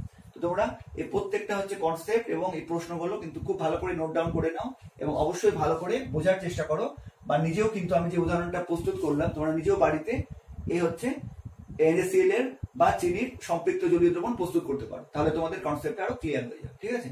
তো তোমরা প্রত্যেকটা পয়েন্ট ভালো করে বুঝে নাও। এবার আমরা হচ্ছে অসম্পৃক্ত দ্রবণ সম্বন্ধে জানবো। এবার আমরা অসম্পৃক্ত দ্রবণ সম্বন্ধে দেখে নিই। তো তোমাদের অসম্পৃক্ত দ্রবণ সম্বন্ধে আজকের ভিডিওতে আগে আমি আলোচনা করেছি যে অসম্পৃক্ত দ্রবণ কি, কোন নির্দিষ্ট উষ্ণতায় কোন দ্রাবকের মধ্যে সর্বোচ্চ যতটা দ্রাব দ্রবীভূত থাকতে পারে, যদি তার থেকে কম যে কোনো পরিমাণ দ্রাব দ্রবীভূত থাকে, তাকে আমরা বলবো অসম্পৃক্ত দ্রবণ, তাই না? তার মানে অসম্পৃক্ত দ্রবণ কি করতে পারে, আরো দ্রাবক গ্রহণ করতে পারে, তার কারণ অসম্পৃক্ত দ্রবণের কিন্তু দ্রাবক গ্রহণ করার ক্ষমতা পূর্ণ হয়ে যায়নি। তো সেই জন্য সংজ্ঞাটা এইভাবে বলতে পারো যে, যে দ্রবণ নির্দিষ্ট উষ্ণতায় আরো দ্রাবক গ্রহণ করতে পারে এবং দ্রাবক গ্রহণ করার সঙ্গে সঙ্গে তার ঘনত্ব বাড়তে থাকে, এটা কিন্তু ভালো বৈশিষ্ট্য, তাকে ওই নির্দিষ্ট উষ্ণতায় ওই দ্রাবকের মধ্যে ওই দ্রাবের অসম্পৃক্ত দ্রবণ বলে। ক্লিয়ার? এটা হচ্ছে সংজ্ঞাটা। আচ্ছা, এবার অসম্পৃক্ত দ্রবণের মধ্যে আবার দুরকম ভাগ হতে পারে, একটা হচ্ছে লঘু দ্রবণ এবং একটা গাঢ় দ্রবণ, বা এটাকে বৈশিষ্ট্যের মধ্যেও বলতে পারো। তো লঘু দ্রবণ কাকে বলে? কোন অসম্পৃক্ত দ্রবণে দ্রাবের পরিমাণ অপেক্ষাকৃত কম থাকলে সেই দ্রবণকে লঘু দ্রবণ বলে, এবং অসম্পৃক্ত দ্রবণে দ্রাবের পরিমাণ অপেক্ষাকৃত বেশি থাকলে সেই দ্রবণকে গাঢ় দ্রবণ বলে। তার মানে আমরা যে সাধারণভাবে লঘু দ্রবণ বা গাঢ় দ্রবণ ব্যবহার করে থাকি, সেক্ষেত্রে লঘু দ্রবণ মানে কি? যার মধ্যে হচ্ছে ঘনত্ব কম বা গাঢ়ত্ব কম। তো গাঢ়ত্ব কম হওয়ার কারণ কি? তার কারণ হচ্ছে লঘু দ্রবণের মধ্যে দ্রাবের পরিমাণ কম আছে, সেই জন্য গাঢ়ত্ব কম, সেটাকে বলছি লঘু দ্রবণ। আর যেটাকে আমি গাঢ় দ্রবণ বলছি বা ঘন দ্রবণ বলছি, সেখানে কি আছে? দ্রাবের পরিমাণ অপেক্ষাকৃত বেশি আছে, সেই জন্য সেটা হচ্ছে গাঢ় দ্রবণ। বোঝা গেছে ব্যাপারটা? আচ্ছা, এবার এখানে হচ্ছে যে আরেকটা গুরুত্বপূর্ণ বিষয়, যে আমরা সাধারণভাবে যে লঘু দ্রবণ এবং গাঢ় দ্রবণ বলে থাকি, তো সেটা আসলে কি ধরনের দ্রবণ? তার উত্তর হচ্ছে সেটা আসলে অসম্পৃক্ত দ্রবণ। আচ্ছা, এবার অসম্পৃক্ত দ্রবণের আরেকটা বৈশিষ্ট্য আমরা কি পড়লাম, যে অসম্পৃক্ত দ্রবণ কিন্তু নির্দিষ্ট উষ্ণতায় আরো দ্রাবক গ্রহণ করতে পারে। তার মানে আমরা বাড়িতে যে দ্রবণগুলো তৈরি করি, যেমন হচ্ছে কোনো শরবত বা হচ্ছে এই জাতীয় কিছু আমরা যে তৈরি করি, সেগুলো কি ধরনের দ্রবণের মধ্যে পড়বে? উত্তর হচ্ছে সেগুলো কিন্তু অসম্পৃক্ত দ্রবণের মধ্যে পড়বে। তার কারণ আমরা কিন্তু সাধারণভাবে চিনি বা লবণ খুব সামান্য পরিমাণে যোগ করি, কিন্তু আমরা যতটা জল নিই তার মধ্যে কিন্তু আরো চিনি বা লবণ ওই উষ্ণতায় যোগ করা যাবে, বা যোগ করলেও দ্রবীভূত হবে। সেই জন্য আমরা সাধারণ উষ্ণতায় যে শরবত জাতীয় পানীয় তৈরি করি বাড়িতে, সেটা কিন্তু হচ্ছে অসম্পৃক্ত দ্রবণের মধ্যে পড়বে। ক্লিয়ার? তার কারণ আমরা যদি আরো চিনি বা লবণ যোগ করতে থাকি, তাহলেও কিন্তু সেটাও কিন্তু দ্রবীভূত হবে। তার মানে ওই দ্রবণটা ওই উষ্ণতায় আরো দ্রাবক গ্রহণ করতে পারে, সেই জন্য চিনি বা শরবত জাতীয় আমরা যে পানীয় বাড়িতে তৈরি করি, সেগুলো কিন্তু অসম্পৃক্ত দ্রবণ হবে। ঠিক আছে? এবার এর হচ্ছে বৈশিষ্ট্যগুলো জেনে নেওয়ার আগে, যেমন সম্পৃক্ত দ্রবণ যেরকম পড়লাম, যে সম্পৃক্ত দ্রবণ কি করে তৈরি করব, তো তেমন অসম্পৃক্ত দ্রবণ তৈরি করার আমরা দেখে নিই, তাহলে কিন্তু আমাদের বুঝতে সুবিধা হবে। তো অসম্পৃক্ত দ্রবণ তৈরি করব কার? সম্পৃক্ত দ্রবণ কার তৈরি করেছিলাম একটু আগে? সম্পৃক্ত দ্রবণ তৈরি করেছিলাম হচ্ছে সোডিয়াম ক্লোরাইডের। তো সোডিয়াম ক্লোরাইড বা খাদ্য লবণের আমরা অসম্পৃক্ত দ্রবণ তৈরি করি। ঠিক আছে? ঘরের উষ্ণতায় অসম্পৃক্ত দ্রবণ প্রস্তুত বা তৈরি লিখলাম কার? NaCl এর, মানে খাবার লবণ বা হচ্ছে নুনের, যেটা আগেই বলেছি। আর কেমন উষ্ণতায়? এটা হচ্ছে ঘরের উষ্ণতায়। তো খুবই ইজি এটা, সম্পৃক্তটাও ইজি ছিল, এটা আরো বেশি ইজি, মানে এখানে ঝামেলা আরো কম হবে। কেন ঝামেলা কম হবে? ধরো হচ্ছে এটা একটা বিকার। এবার অসম্পৃক্ত দ্রবণের ক্ষেত্রে কি করলাম? অসম্পৃক্ত দ্রবণ মানে কি? সেটা যেন হচ্ছে আরো দ্রাবক গ্রহণ করতে পারে। তার মানে আমাকে এখানে কি করতে হবে? দ্রাবের পরিমাণটা কম নিতে হবে আর দ্রাবকটা অনেকটা বেশি নিতে হবে। তো অসম্পৃক্ত দ্রবণ যদি তৈরি করতে হয় আমাকে, তাহলে আমি কিন্তু সেটাই করতে হবে। আমি একটা পরিষ্কার শুষ্ক বিকার নিলাম, তার মধ্যে আমি কি করলাম? অনেকটা বেশি পরিমাণ জল নিলাম। কেন? তার কারণ আমাকে কিন্তু বেশি পরিমাণ দ্রাবক যেন দ্রবীভূত হতে পারে। সেজন্য আমি একটা পরিষ্কার বিকারের মধ্যে অনেক বেশি পরিমাণ দ্রাবক নিলাম এবং খুব সামান্য হচ্ছে দ্রাবক, মানে এখানে সোডিয়াম ক্লোরাইড বা খাদ্য লবণ যোগ করলাম। ধরো হচ্ছে 1 থেকে 2 চামচ, খুব সামান্য কি করলাম? সোডিয়াম ক্লোরাইড বা খাবার লবণ যোগ করলাম অনেক বেশি পরিমাণ জলের মধ্যে। তাহলে কিন্তু এটা হয়ে গেল অসম্পৃক্ত দ্রবণ। কারণ কি? এবার যদি প্রশ্ন করি যে এই দ্রবণ কি আরো দ্রাবক গ্রহণ করতে পারবে, মানে এর মধ্যে যদি আরো বেশি পরিমাণ বা আরো বেশি চামচ আমরা লবণ যোগ করি, NaCl যোগ করি, তাহলে কি এটা দ্রবীভূত হয়ে যাবে? উত্তর হচ্ছে হ্যাঁ, দ্রবীভূত হয়ে যাবে। তার কারণ আমরা তো অনেকটা বেশি পরিমাণ জল নিয়েছি। তো তার মানে হচ্ছে এই উষ্ণতায় এই হচ্ছে দ্রবণটা কি আরো দ্রাবক গ্রহণ করতে পারলো? উত্তর হচ্ছে হ্যাঁ, এই কিন্তু আরো দ্রাবক বা আরো NaCl গ্রহণ করতে পারবে। আরো NaCl যোগ করলে সেটাকে দ্রবীভূত করতে পারবে। সেই জন্য এই যে দ্রবণটা তৈরি হলো, এটা কিন্তু হচ্ছে অসম্পৃক্ত দ্রবণ। আবার বলছি, একটা পরিষ্কার বিকারের মধ্যে আমরা অনেকটা বেশি পরিমাণ জল নিলাম আর তার মধ্যে খুব সামান্য পরিমাণ, ধরো 1 থেকে 2 চামচ খাদ্য লবণ যোগ করলাম। ঠিক আছে? এবার এটাই কিন্তু অসম্পৃক্ত দ্রবণ হয়ে গেল, কারণ এই দ্রবণটা কিন্তু আরো হচ্ছে বেশি দ্রাবক বা NaCl যোগ হচ্ছে গ্রহণ করতে পারবে। তার কারণ আমরা মাত্র 1 থেকে 2 চামচ বা খুব সামান্য NaCl যোগ করেছি, যদি আমরা এর থেকে বেশি পরিমাণ NaCl বা খাদ্য লবণ যোগ করি এত বেশি পরিমাণ জলের মধ্যে, তাহলে সেটাও কিন্তু দ্রবীভূত হয়ে যাবে। তার মানে হচ্ছে যে এই দ্রবণটা কিন্তু ওই উষ্ণতায় আরো বেশি দ্রাবক গ্রহণ করতে পারছে, তার মানে এটা একটা অসম্পৃক্ত দ্রবণ। ঠিক আছে, এভাবে প্রশ্ন আসলে তুমি অসম্পৃক্ত দ্রবণ তৈরি করে দেখাতে পারবে বা এভাবে ভাষা দিয়ে বলতে পারবে। এবার এখান থেকে আমরা অসম্পৃক্ত দ্রবণের বৈশিষ্ট্যগুলো খুব সহজেই বলতে পারবো। দেখো, অসম্পৃক্ত দ্রবণে দ্রাবকে দ্রাব গ্রহণ করার ক্ষমতা পূর্ণ হয় না, ঠিক আছে, সেই জন্য কি করতে পারে, তাই দ্রাবক মানে এখানে যেমন জল ছিল আরো অতিরিক্ত দ্রাব গ্রহণ করতে পারে। যেমন এক্ষেত্রে দেখলাম যে আরো কিন্তু হচ্ছে জলের মধ্যে আরো বেশি পরিমাণ NaCl বা খাদ্য লবণ যোগ করলেও কিন্তু দ্রবীভূত করতে পারবে। তার কারণ এর হচ্ছে দ্রাব গ্রহণ করার ক্ষমতা এখনো পূর্ণ হয়নি, এটা সম্পৃক্ত হয়নি, অসম্পৃক্ত অবস্থায় আছে। আচ্ছা, এবার কোন নির্দিষ্ট চাপ ও উষ্ণতায় এটা অসম্পৃক্ত হবে। অসম্পৃক্ত দ্রবণে দ্রাবের পরিমাণ কিন্তু ধ্রুবক থাকে না, তাই না? কারণ যেমন সম্পৃক্ত হচ্ছে দ্রবণে দ্রাবের পরিমাণ ধ্রুবক থাকে, তার থেকে বেশি দ্রবীভূত করতে পারবে না, কারণ সর্বোচ্চ বেশি পরিমাণ দ্রবীভূত করা হয়ে গেছে। কিন্তু অসম্পৃক্ত দ্রবণ কিন্তু নির্দিষ্ট উষ্ণতায় আরো দ্রাব গ্রহণ করতে পারে। তার ফলে অসম্পৃক্ত দ্রবণে কি দ্রাবের পরিমাণ নির্দিষ্ট? না, নির্দিষ্ট নয়, কারণ এটা তো আরো যে কোনো পরিমাণ দ্রাব গ্রহণ করতে পারে, ঠিক আছে। সেই জন্য আমরা বললাম যে নির্দিষ্ট চাপ উষ্ণতায় অসম্পৃক্ত দ্রবণে দ্রাবের পরিমাণ কিন্তু ধ্রুবক থাকে না, কিন্তু সম্পৃক্ত দ্রবণের ক্ষেত্রে আমরা দেখেছিলাম ধ্রুবক থাকে। আচ্ছা, এবার অসম্পৃক্ত দ্রবণে যদি আরো অতিরিক্ত দ্রাব যোগ করতে থাকলে কি হবে, একসময় তা সম্পৃক্ত দ্রবণে পরিণত হয় এবং সম্পৃক্ত না হওয়া পর্যন্ত দ্রবণের ঘনত্ব বাড়তে থাকে। এটা ইম্পর্টেন্ট পয়েন্ট। মানে আমি যে অসম্পৃক্ত দ্রবণ তৈরি করলাম, এর মধ্যে আমি কি করলাম, খুব অল্প পরিমাণ 1 থেকে 2 চামচ NaCl দিয়েছিলাম। এবার আমি কি করলাম, আরো 1 চামচ করে হচ্ছে NaCl দিতেই থাকলাম। তাহলে কি হবে, এক সময় যে পরিমাণ দ্রাবক নিয়েছিলাম ওই উষ্ণতায় এটা সর্বোচ্চ যত পরিমাণ দ্রাব বা NaCl দ্রবীভূত করতে পারে তার থেকে বেশি হয়ে যাবে। তার ফলে তখন সেটা কি হয়ে যাবে, অসম্পৃক্ত থেকে আস্তে আস্তে সম্পৃক্ত দ্রবণে পরিণত হয়ে যাবে। আচ্ছা, এবার অসম্পৃক্ত দ্রবণের ঘনত্ব কেমন থাকে, সাধারণভাবে কম থাকে, কিন্তু আমরা যত দ্রাব যোগ করতে থাকবো বা হচ্ছে তত কি হবে, এর ঘনত্ব বাড়তে থাকবে। এবং ঘনত্ব কতক্ষণ পর্যন্ত বাড়বে, যতক্ষণ এটা সম্পৃক্ত হয়ে যাবে ততক্ষণ পর্যন্ত ঘনত্ব বাড়তেই থাকবে। যখন এটা সম্পৃক্ত হয়ে যাবে তারপরে কিন্তু আর ঘনত্ব বাড়বে না, তার কারণ আমরা জানি যে সম্পৃক্ত দ্রবণের হচ্ছে পৌঁছে গেলে তার কিন্তু ঘনত্ব কনস্ট্যান্ট হয়ে যায়, ঘনত্ব আর বাড়ে না। ক্লিয়ার এই পয়েন্টটা, 3 নম্বরটা। আচ্ছা, এবার 4 নম্বরে চলে আসছি। অসম্পৃক্ত দ্রবণকে উত্তপ্ত করে উপযুক্ত পরিমাণ দ্রাবককে বাষ্পীভূত করার পরে আবার আগের অবস্থায় উষ্ণতায় অর্থাৎ ঘরের উষ্ণতায় ফিরিয়ে আনলে দ্রবণটি সম্পৃক্ত হয়ে যায়। তো ভেবে দেখো, আমরা কিন্তু 5 নম্বর হচ্ছে ভিডিওতে যে অঙ্কের হচ্ছে শুধু দ্রাব্যতার উপর অঙ্ক করেছিলাম, ওখানে কিন্তু একটা অঙ্ক ছিল এরকম, সম্ভবত 7 নম্বর, একটু দেখে নিও, যে অসম্পৃক্ত দ্রবণকে বাষ্পীভূত করা হলো। তার ফলে কি হবে, দেখো এখানে অসম্পৃক্ত দ্রবণকে বাষ্পীভূত করলে কিন্তু সম্পৃক্ত হয়ে যাবে। মানে এই ক্ষেত্রে দেখো পার্টিকুলার, এখানে অনেক বেশি পরিমাণ জল ছিল বা দ্রাবক ছিল, খুব অল্প পরিমাণ NaCl বা খাদ্য লবণ ছিল, অর্থাৎ খুব বেশি পরিমাণ দ্রাবক ছিল, কম পরিমাণ দ্রাব ছিল। এবার এটাকে যদি আমি উত্তপ্ত করি তাহলে কি হবে, তাহলে হচ্ছে জলগুলো সব বাষ্পীভূত হয়ে কি হবে, বাষ্পীভূত হয়ে উবে যাবে বা পরিবেশে মিশে যাবে। আর হচ্ছে এই হচ্ছে বিকারের মধ্যে কি পড়ে থাকবে, শুধুমাত্র হচ্ছে লবণগুলো পড়ে থাকবে, তাই না?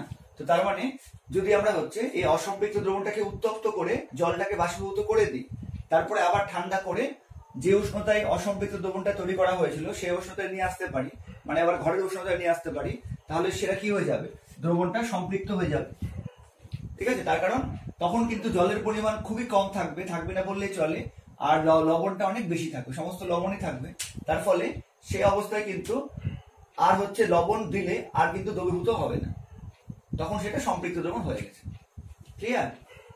খুব সামান্য পরিমাণ জল থাকবে, বেশিরভাগটাকে আমরা বাষ্পীভূত করে দিয়েছি, কিন্তু দ্রবণটা কিন্তু হচ্ছে সম্পূর্ণ দ্রবীভূত আছে, মানে লবণটা কিন্তু থিতিয়ে পড়েনি। ঠিক আছে, আবার বলছি, এটা এই যে আমরা অসম্পৃক্ত দ্রবণ তৈরি করেছিলাম, এখানে অনেকটা বেশি দ্রাবক বা জল ছিল আর খুব কম পরিমাণ NaCl ছিল। এবার আমরা কি করলাম, হচ্ছে উষ্ণতা বাড়ি বা হচ্ছে এটাকে উত্তপ্ত করে কোনোভাবে অনেকটা পরিমাণ জলকে বাষ্পীভূত করে দিলাম। তার ফলে কি হবে, এখন খুব কম পরিমাণ জল থাকবে আর হচ্ছে লবণের পরিমাণটা অনেক বেশি থাকবে, কিন্তু সেটা দ্রবীভূত অবস্থায় থাকবে। তো এবার যদি আমরা ওটাকে ঠান্ডা করে আবার ঘরের অবস্থায় নিয়ে আসতে পারি, ওটা কিন্তু সম্পৃক্ত দ্রবণ হয়ে যাবে। তার কারণ এর কিন্তু এখন ঘনত্ব আগের তুলনায় বৃদ্ধি পেয়েছে। এবার আর যদি আমরা NaCl যোগ করি এর মধ্যে, তখন কিন্তু NaClটা দ্রবীভূত হবে না, তার মানে তখন সেটা কি হয়ে যাবে, অসম্পৃক্ত হয়ে যাবে, সম্পৃক্ত হয়ে যাবে। ঠিক আছে, 4 নম্বর পয়েন্টটা বুঝতে পেরেছো? আচ্ছা, এবার আমরা যে অসম্পৃক্ত দ্রবণ তৈরি করেছিলাম, যদি উষ্ণতা আমরা কমিয়ে দিই বা যদি আমরা হচ্ছে ফ্রিজের মধ্যে রেখে দিই, উষ্ণতা কমে দিই, তাহলে কি হবে, উষ্ণতা কমে গেলে অণুগুলো কি হবে, পরস্পরের কাছাকাছি চলে আসবে। তার ফলে কি হবে, দ্রবণটা কিন্তু হচ্ছে ঘন হয়ে যাবে। যেমন আমরা দেখি যে অনেক সময় ফ্রিজের মধ্যে হচ্ছে কোনো রকম জলীয় কোনো কিছু রাখলে ওটা জমে যায়, তো এটাও কিন্তু জমে যাবে বা ঘন হয়ে যাবে, তখন কিন্তু কম উষ্ণতায় আসার ফলে এটা সম্পৃক্ত দ্রবণে পরিণত হবে। তো 5 নম্বর এটাই লিখেছি, অসম্পৃক্ত দ্রবণকে ঠান্ডা করে উষ্ণতা কমাতে থাকলে এক বিশেষ নিম্নতর উষ্ণতায় দ্রবণটি সম্পৃক্ত দ্রবণে পরিণত হয়। এবার বিশেষ নিম্নতর উষ্ণতা বলতে একটা নির্দিষ্ট উষ্ণতা এটা হবে, কিন্তু এটা কিন্তু আমরা নির্দিষ্ট করে বলতে পারবো না। কেন? আমাকে দ্রাবের পরিমাণটা জানতে হবে, দ্রাবকের পরিমাণ জানতে হবে, উষ্ণতা জানতে হবে, সেই জন্য এখানে লিখেছি বিশেষ নিম্নতর উষ্ণতা। এটা কিন্তু দ্রাবকের পরিমাণ অনুযায়ী, দ্রাবের পরিমাণ অনুযায়ী, প্রাথমিক উষ্ণতা অনুযায়ী চেঞ্জ হবে। ঠিক আছে? তো এই ছিল হচ্ছে অসম্পৃক্ত দ্রবণের বৈশিষ্ট্য। তো আমি তোমাদের সম্পৃক্ত দ্রবণের বৈশিষ্ট্য বলেছি, অসম্পৃক্ত দ্রবণের বৈশিষ্ট্য বলেছি। তো এই দুটো বৈশিষ্ট্য থেকে তোমরা কিন্তু সম্পৃক্ত এবং অসম্পৃক্ত দ্রবণের মধ্যে একটা পার্থক্য রেডি করে রাখবে। ঠিক আছে? 3টে বা 4টা পার্থক্য, ভালো ভালো পার্থক্য। তো আমি যে বৈশিষ্ট্যগুলো দিয়েছি সেগুলো থেকে কিন্তু তুমি সম্পৃক্ত অসম্পৃক্ত দ্রবণের হচ্ছে পার্থক্য খুব সহজে তৈরি করে নিতে পারবে। ঠিক আছে? এটা কিন্তু তোমাদের কাজ থাকলে তোমরা অবশ্যই তৈরি করে নেবে। এবার হচ্ছে তার মানে আর কি প্রশ্ন পড়তে হবে সেটা বললাম, এগুলো বৈশিষ্ট্য, এগুলো প্রতিটাই কিন্তু একটা করে কনসেপ্ট বা একটা করে প্রশ্ন, এখান থেকে বিভিন্ন ফান্ডামেন্টাল প্রশ্ন হতে পারে। এবার কমন যে প্রশ্নগুলো আছে সেগুলো আমি বলে দিই, ইতিমধ্যে আলোচনা করা হয়ে গেছে। যে হচ্ছে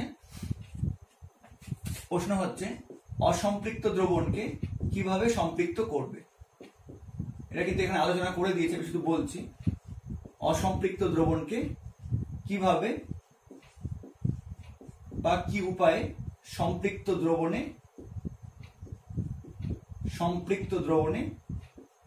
পরিণত করবে। ঠিক আছে? এটা হচ্ছে প্রশ্নটা। তো দেখো এখানে যে 3, 4 আর 5 নম্বর আছে সবগুলোই কিন্তু হচ্ছে এই প্রশ্নের উত্তর। যদি আমরা অসম্পৃক্ত দ্রবণে আরো অতিরিক্ত দ্রাব যোগ করতে থাকি তাহলে এটা এক সময় সম্পৃক্ত দ্রবণে পরিণত হয়ে যাবে। ঠিক আছে? আর ঘনত্বের ব্যাপারটা এখানে বলার দরকার নেই, এটুকু বন্ধু বললেই হবে, ঘনত্বের ব্যাপারটা না বললেও চলবে।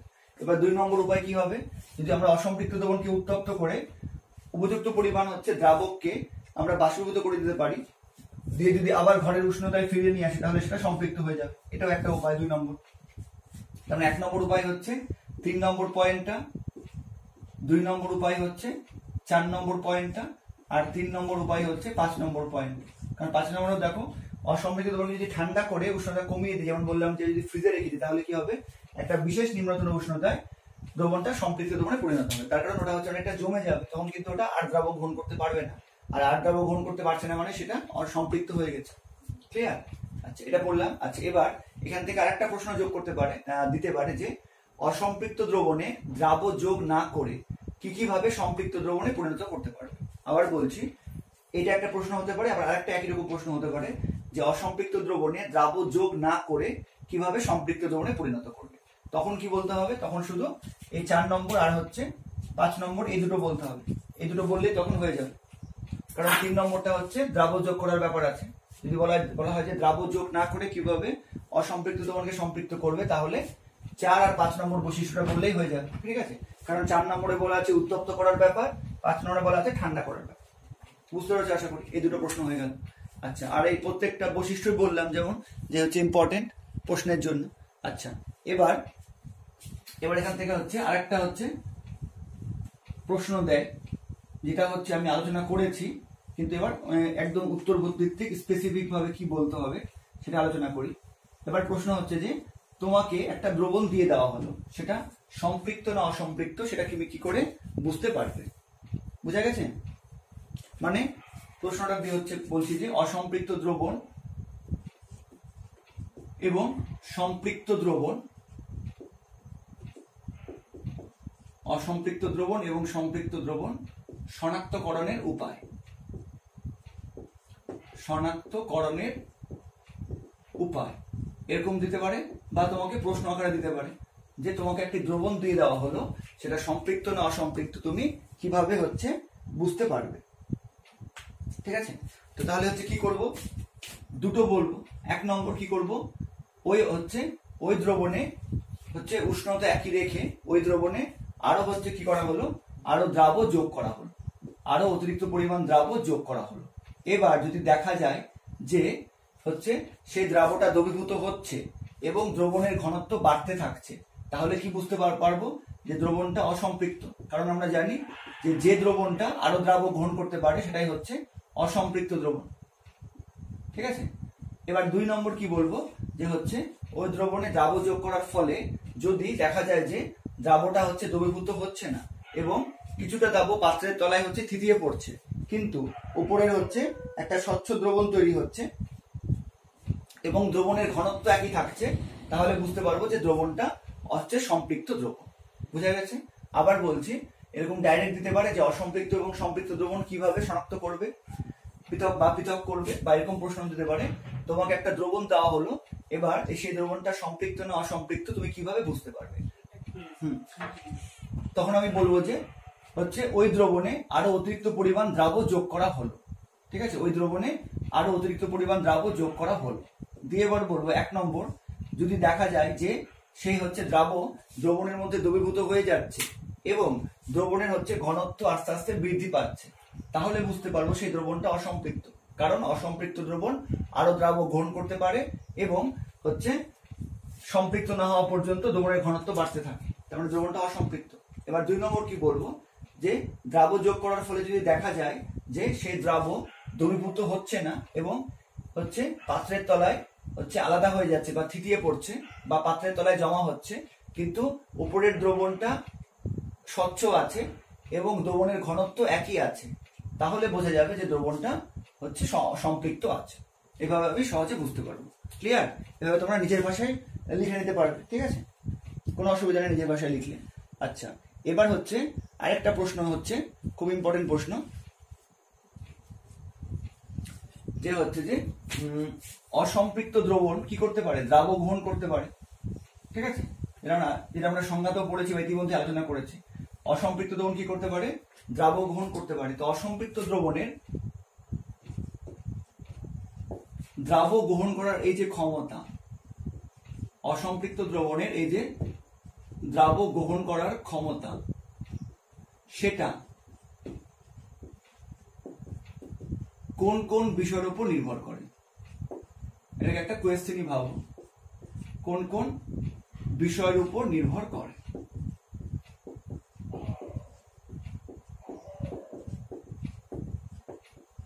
বোঝা গেল প্রশ্নটা, যে অসম্পৃক্ত দ্রবণের যে দ্রাব গ্রহণ করার ক্ষমতা, এটা কোন কোন বিষয়ের উপর নির্ভর করে। তাহলে কি বলবো, তাহলে হচ্ছে 4টা পয়েন্ট বলবো।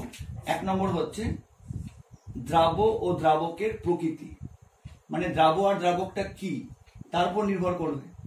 আর বা বলতে পারি দ্রাবকের হচ্ছে ঘনত্বের উপরও নির্ভর করবে, মানে দ্রাবকটা কতটা হচ্ছে ঘনত্ব বেশি বা কম, জল না অন্য কোনো তরল, তার উপরে নির্ভর করবে। দ্রাবকের প্রকৃতির উপর একটা নির্ভর করবে। 2 নম্বর হচ্ছে দ্রাবের পরিমাণ, মানে যখন দ্রবণটা তৈরি করা হলো তখন তার মধ্যে কতটা দ্রাব আছে, বেশি পরিমাণ আছে না কম পরিমাণ আছে। যদি বেশি পরিমাণ দ্রাব থাকে তাহলে কি হবে, আর সামান্য হচ্ছে দ্রাব যোগ করলে সেটা সম্পৃক্ত হয়ে যাবে। আর যদি কম পরিমাণ দ্রাব থেকে থাকে তাহলে কি হবে, আর হচ্ছে আরো বেশি পরিমাণ দ্রাব যোগ করলে তাহলে সেটা হচ্ছে আস্তে আস্তে অনেক দেরি করে সম্পৃক্ত হবে। 3 নম্বর হচ্ছে উষ্ণতা একটা ফ্যাক্টর, এটা ইতিমধ্যে বুঝতেই পেরেছো। কারণ উষ্ণতা বৃদ্ধি করলে কি হবে, দ্রাব গ্রহণ করার ক্ষমতা আরো বৃদ্ধি পাবে যদি দ্রাবকটা একই রাখি, তো উষ্ণতা একটা ফ্যাক্টর। আচ্ছা, আর হচ্ছে 4 নম্বর একটা হতে পারে চাপ। চাপটা কিন্তু শুধুমাত্র গ্যাসীয় দ্রাবের ক্ষেত্রেই হবে, চাপটা একমাত্র গ্যাসীয় দ্রাবের ক্ষেত্রেই হবে। গ্যাসীয় দ্রাব না হলে কিন্তু চাপটা লেখার দরকার নাই। তার কারণ আমরা দেখেছি যে হচ্ছে গত 4 নম্বর ভিডিওতে যে হেনরির সূত্র যে পড়েছি, চাপের সঙ্গে সমানুপাতিক। ঠিক আছে, তো সেটা হচ্ছে দ্রাব্যতা চাপের সঙ্গে সমানুপাতিক। আর দ্রাব্যতা বেশি মানে কি, সেটা হচ্ছে দ্রাব্যতা বেশি মানে দ্রবীভূত হচ্ছে, তারপরে সেটা অসম্পৃক্ত দ্রবণ। ঠিক আছে, তো অসম্পৃক্ত দ্রবণের দ্রাব গ্রহণ করার ক্ষমতা মূলত 4টা বিষয়ের উপর নির্ভর করে। দ্রাবকের প্রকৃতি, মানে দ্রাবকটা হচ্ছে কিরকম প্রকৃতির, এর কি ঘনত্ব বেশি না কম, বা হচ্ছে দ্রাবক এবং দ্রাবকটা কে, কোন ধরনের লবণ, বা দ্রাবকটা জল না অন্য কোনো তরল কিনা, সেটা তার উপর নির্ভর করবে। 2 নম্বর হচ্ছে দ্রাবের পরিমাণ, দ্রাবকটা কম না বেশি আছে তার উপর নির্ভর করবে। 3 নম্বর হচ্ছে উষ্ণতার উপর নির্ভর করবে, বা দ্রবণের উষ্ণতা বলতে পারি। আর যদি হচ্ছে গ্যাসীয় দ্রাব হয় তাহলে সেক্ষেত্রে একমাত্র চাপের উপর নির্ভর করবে। ঠিক আছে, তো এখান থেকে অসম্পৃক্ত দ্রবণ থেকে কি কি প্রশ্নগুলো বললাম আশা করি বুঝতে পেরেছো। একটা হচ্ছে কাকে বলে, একটা হচ্ছে এখানে ছিল লঘু দ্রবণ, গাঢ় দ্রবণ। কাকে বলে, লঘু দ্রবণ, গাঢ় দ্রবণ আসলে হচ্ছে অসম্পৃক্ত দ্রবণ। আমরা বাড়িতে যে শরবত বা এই জাতীয় পানীয়গুলো তৈরি করি সেগুলো অসম্পৃক্ত দ্রবণ। আচ্ছা, অসম্পৃক্ত দ্রবণের বৈশিষ্ট্য, প্রত্যেকটা কিন্তু একটা করে কনসেপ্ট, সেগুলো মনে রাখতে হবে। অসম্পৃক্ত দ্রবণকে কিভাবে সম্পৃক্ত করবে, এটা 3, 4, 5 এই 3টা পয়েন্ট হবে। তারপরে কি বললাম যে দ্রাবক যোগ না করে কি কি উপায়ে অসম্পৃক্ত দ্রবণকে সম্পৃক্ত করতে পারবে, তার জন্য 4 আর 5 নম্বর পয়েন্ট বলতে হবে। তারপরে কি বললাম, সম্পৃক্ত অসম্পৃক্ত দ্রবণের পার্থক্য, সেটা তুমি সম্পৃক্ত দ্রবণের বৈশিষ্ট্য লিখিয়েছি আমি, অসম্পৃক্ত দ্রবণের বৈশিষ্ট্য লিখিয়েছি এবং আলোচনা করেছি। সেখান থেকে খুব সহজেই তোমরা সম্পৃক্ত এবং অসম্পৃক্ত দ্রবণের পার্থক্য তৈরি করতে পারবে। ঠিক আছে, আর কি বললাম, তোমাকে একটা দ্রবণ দেওয়া হলো, সেটা সম্পৃক্ত না অসম্পৃক্ত কি করে হচ্ছে বুঝতে পারবে সেটা। আর লাস্টে বললাম যে অসম্পৃক্ত দ্রবণের দ্রাবক গ্রহণ করার ক্ষমতা কোন কোন বিষয়ের উপর নির্ভর করে। তো তুমি যদি সমস্ত প্রশ্নগুলো বুঝে গিয়ে থাকো এবং তোমার যদি একদম ক্লিয়ার আইডিয়া থাকে, তাহলে তুমি এখান থেকে যা প্রশ্ন দেবে তুমি আশা করি এবার করতে পারবে। ঠিক আছে, তো এবার আমরা হচ্ছে 3 নম্বর অর্থাৎ লাস্ট আজকের যে হচ্ছে আলোচনা অতিরিক্ত দ্রবণ, সেটা নিয়ে এবার হচ্ছে আমরা আলোচনা করব। অতিরিক্ত দ্রবণ সম্বন্ধে এবারে আমরা জানবো। ঠিক আছে, দেখো তো অতিরিক্ত দ্রবণ সম্বন্ধে আমরা ইতিমধ্যেই পড়েছি যে অতিরিক্ত দ্রবণ বলতে আমরা কি বুঝি সাধারণভাবে, যে যদি কোনো নির্দিষ্ট উষ্ণতায় সম্পৃক্ত দ্রবণের মধ্যে যে পরিমাণ দ্রাবক দ্রবীভূত থাকা উচিত, যদি কোনো বিশেষ অবস্থায় তার থেকে বেশি পরিমাণ দ্রাবক দ্রবীভূত থাকে, তাহলে তাকে আমরা বলতে পারবো অতিরিক্ত দ্রবণ। তো অতিরিক্ত দ্রবণ মানে এক কথায় কি, যার মধ্যে সম্পৃক্ত দ্রবণের থেকে বেশি পরিমাণ দ্রাবক দ্রবীভূত আছে। ঠিক আছে, তো সেই জন্য সংজ্ঞাটা লিখেছি, দেখো কোন নির্দিষ্ট উষ্ণতায় নির্দিষ্ট পরিমাণ দ্রাবকে সর্বোচ্চ যে পরিমাণ দ্রাবক দ্রবীভূত থাকতে পারে, কোনো বিশেষ অবস্থায় যদি তার থেকে বেশি পরিমাণ দ্রাবকে দ্রবীভূত থাকে, তবে ওই উষ্ণতায় দ্রবণটাকে কি বলবো, অতিরিক্ত দ্রবণ।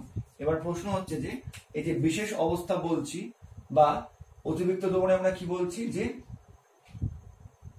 যতটা সর্বোচ্চ দ্রাবক দ্রবীভূত থাকতে পারে ম্যাক্সিমাম, তার থেকেও বেশি দ্রাবক দ্রবীভূত আছে, সেটা আমরা কি করে সৃষ্টি করতে পারবো।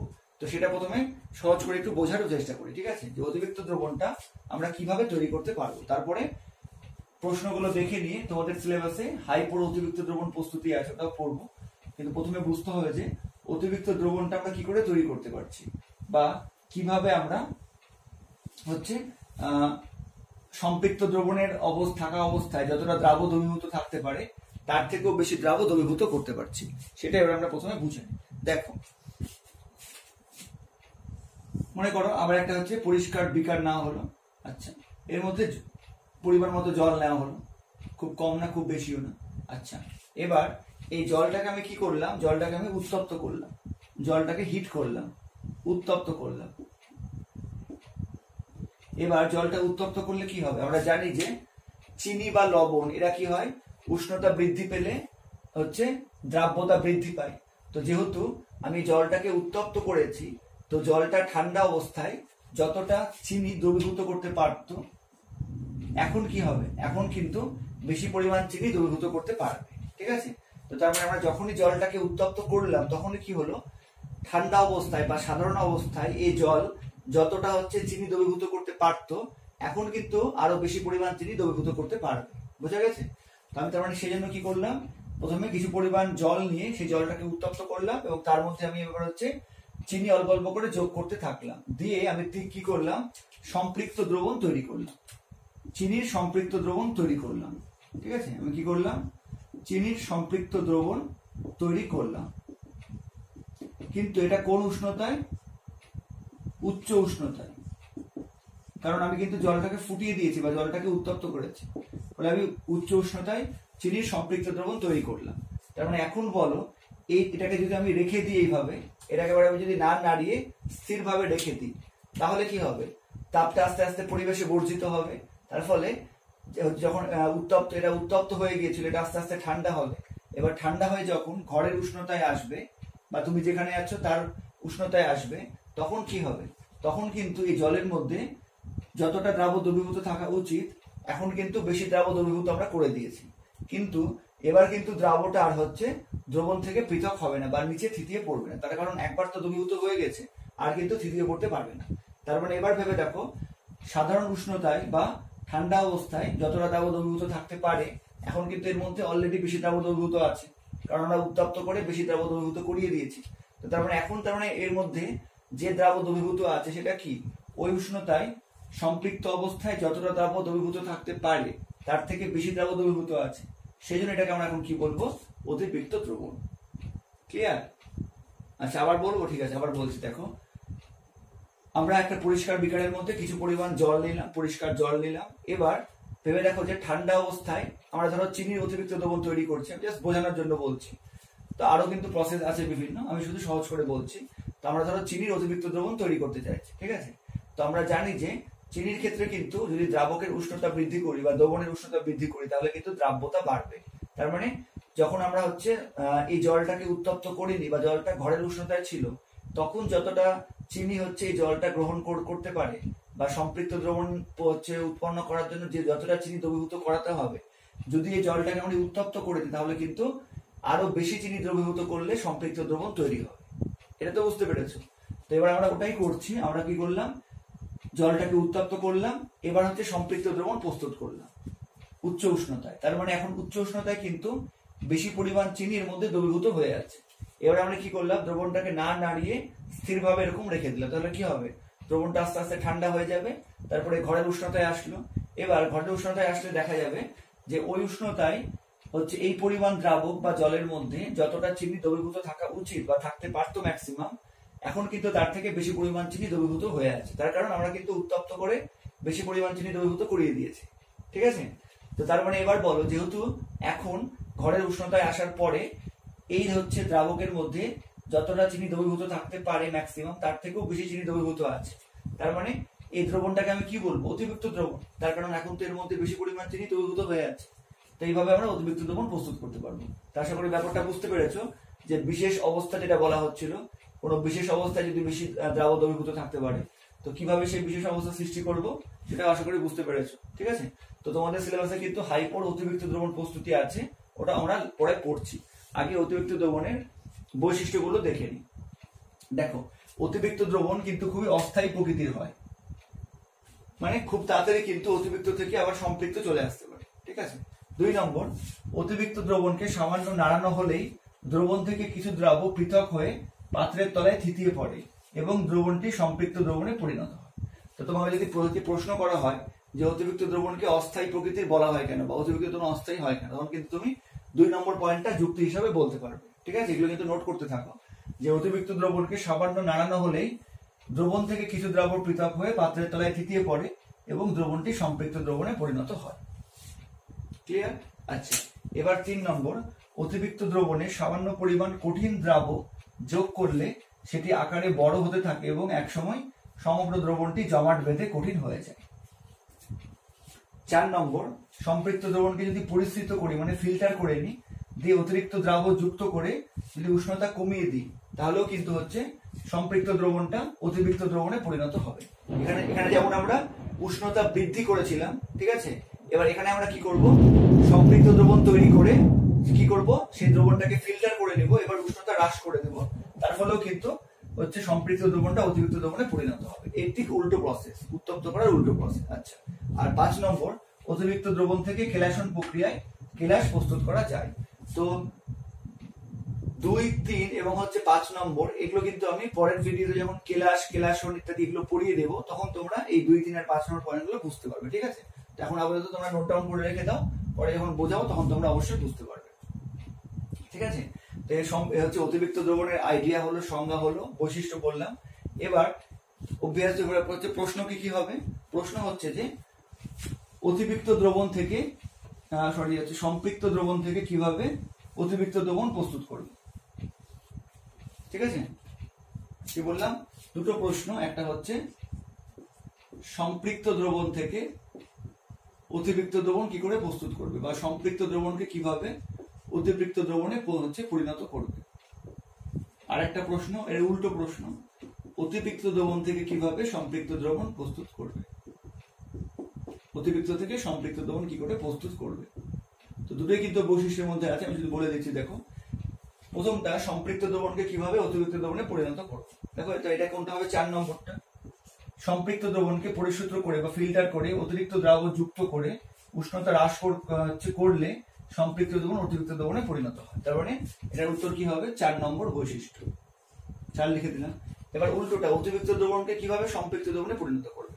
দেখো, তার জন্য 2 নম্বর বৈশিষ্ট্য, অতিরিক্ত দ্রবণকে সামান্য নাড়ানো হলেই দ্রবণ থেকে কিছু দ্রাবক পৃথক হয়ে পাত্রের তলায় থিতিয়ে পড়বে এবং উপরের দ্রবণটা স্বচ্ছ হয়ে যাবে, ফলে সেটা হচ্ছে সম্পৃক্ত দ্রবণে পরিণত হবে। যেমন এর জন্য কি বলবো 2 নম্বর। তাহলে এই দুটো প্রশ্ন হয়ে গেল। তোমরা কিন্তু প্রশ্নগুলো এভাবে নোট ডাউন করে নাও এবং বৈশিষ্ট্যগুলো লিখলে পাশাপাশি এরকম নম্বরগুলো দিয়ে নাও, তাহলে বারবার করে লিখতে হবে। ঠিক আছে, হয়ে গেল এটা প্রশ্ন।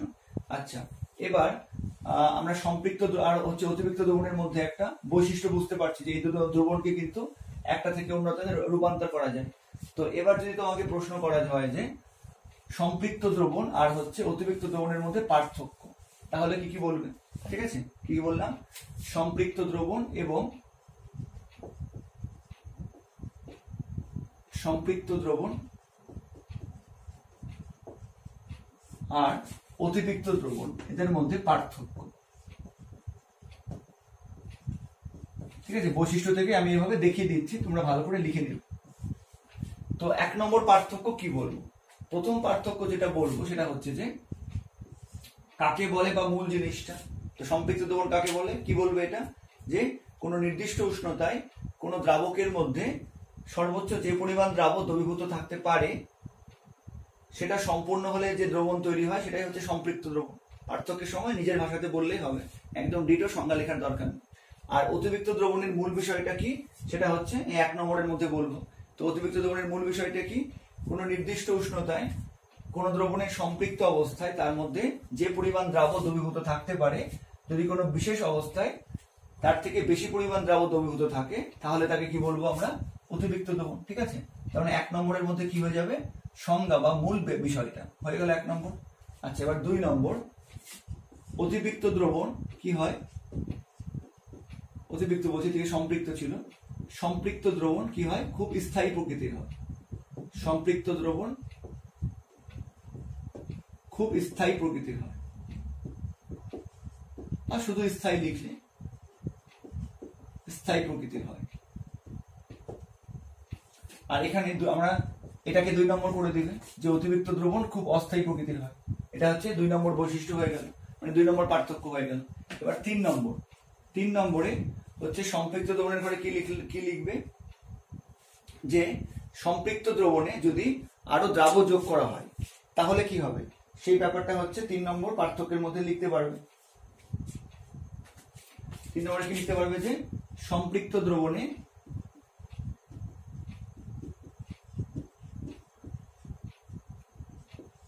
আরো দ্রাবক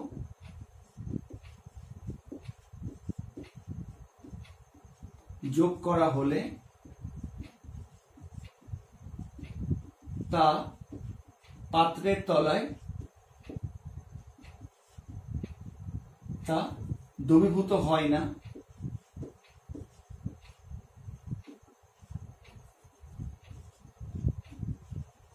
কি হয়? পাত্রের তলায় থিতিয়ে পড়ে, তাই না? এটা আমরা হচ্ছে সম্পৃক্ত দ্রবণের বৈশিষ্ট্য থেকে পড়েছি। এবার 3 নম্বর এদিকে কি লিখবে? এটা আমি অলরেডি লিখে দিয়েছি। অতিরিক্ত দ্রবণে সামান্য পরিমাণ কঠিন দ্রাবক যোগ করলে সেটি আকারে বড় হতে থাকে এবং এক সময় সমগ্র দ্রবণটি জমাট বেঁধে কঠিন হয়ে যায়। তার মানে এই গেল তোমার হচ্ছে 3টা পার্থক্য। ঠিক আছে, তার মানে 1 নম্বরে কি বলবে? ডেফিনিশন বা সংজ্ঞা, একদম ডিটো বলার দরকার নেই। সাধারণভাবে সম্পৃক্ত দ্রবণ বলতে কি বুঝি তার একটা ধারণা সাধারণভাবে, আর অতিরিক্ত দ্রবণ বলতে কি বুঝি তার একটা ধারণা সাধারণভাবে। 1 নম্বরে হচ্ছে সংজ্ঞা চলে আসবে বা সংজ্ঞার মতো একটা ধারণা। 2 নম্বরে কি বলবে? সম্পৃক্ত দ্রবণ স্থায়ী প্রকৃতির হয়, অতিরিক্ত দ্রবণ খুবই অস্থায়ী প্রকৃতির হয়। আর 3 নম্বরটা এখনই বললাম। তাহলে তোমার সম্পৃক্ত দ্রবণ আর অসম্পৃক্ত দ্রবণের কি হলো? একটা পার্থক্য। সম্পৃক্ত দ্রবণ আর অতিরিক্ত দ্রবণের একটা পার্থক্য এভাবে তোমরা রেডি করে রাখো। ঠিক আছে, এবার আমরা দেখবো যে তোমাদের সিলেবাসে যেটা আছে খুব ইম্পর্টেন্ট, হাইপোর অতিরিক্ত দ্রবণ কিভাবে প্রস্তুত করা যায় সেটা এবার দেখবো। এবার দেখো হাইপোর অতিরিক্ত দ্রবণ কিভাবে প্রস্তুত করা যায়। তো প্রথমে তোমরা লেখাটা কিভাবে লিখবে, এভাবে পয়েন্ট করে সেটা আমি বুঝিয়ে দিচ্ছি, তারপর আমি ব্যাপারটাও বলে দিচ্ছি। ঠিক আছে, তো প্রথমে তুমি বলবে এইভাবে যে হাইপো কি।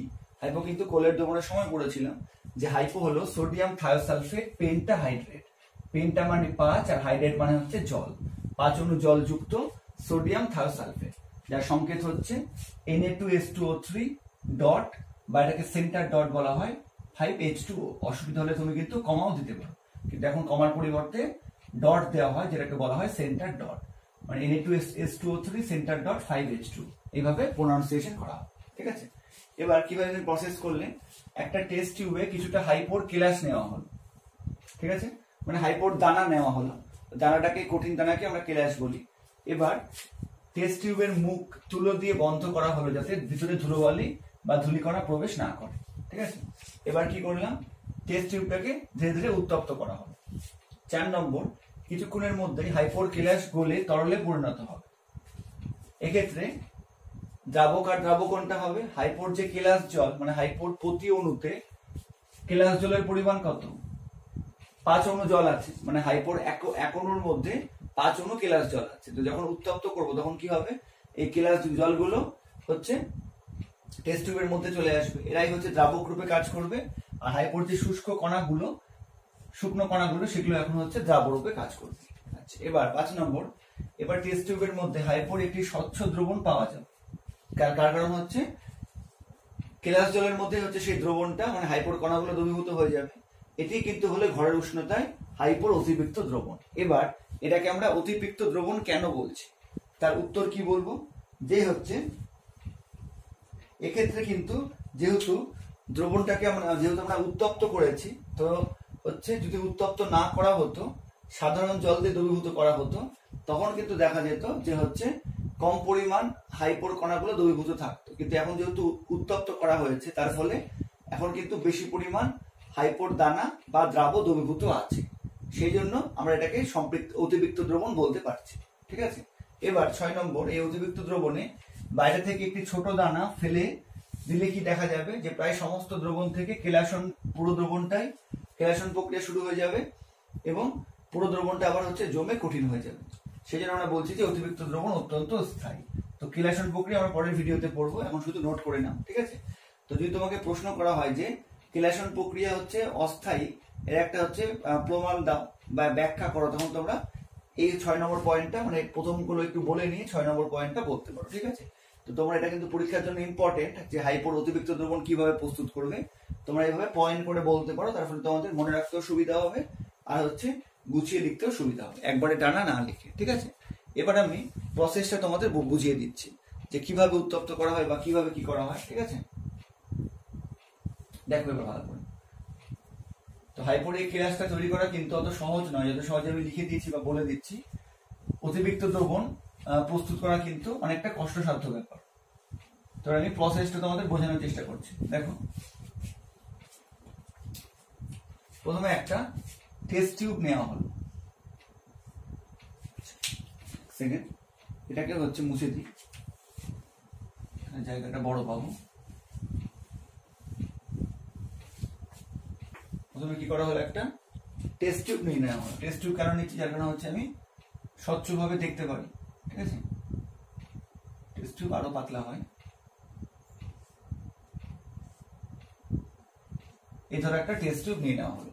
টেস্ট টিউবের মধ্যে আমি কি নিলাম, আমি হচ্ছে হাইপোর কতগুলো দানা নিলাম বা হাইপোর কতগুলো কেলাস নিলাম। কেলাস মানে হচ্ছে কঠিন দানা। ঠিক আছে, এগুলো হাইপোর দানা না হলো কয়েকটা। এবার কি করা হলো, এই হচ্ছে টেস্ট টিউবের মুখটা কিন্তু আমি হচ্ছে তুলো দিয়ে বন্ধ করে দিয়েছি।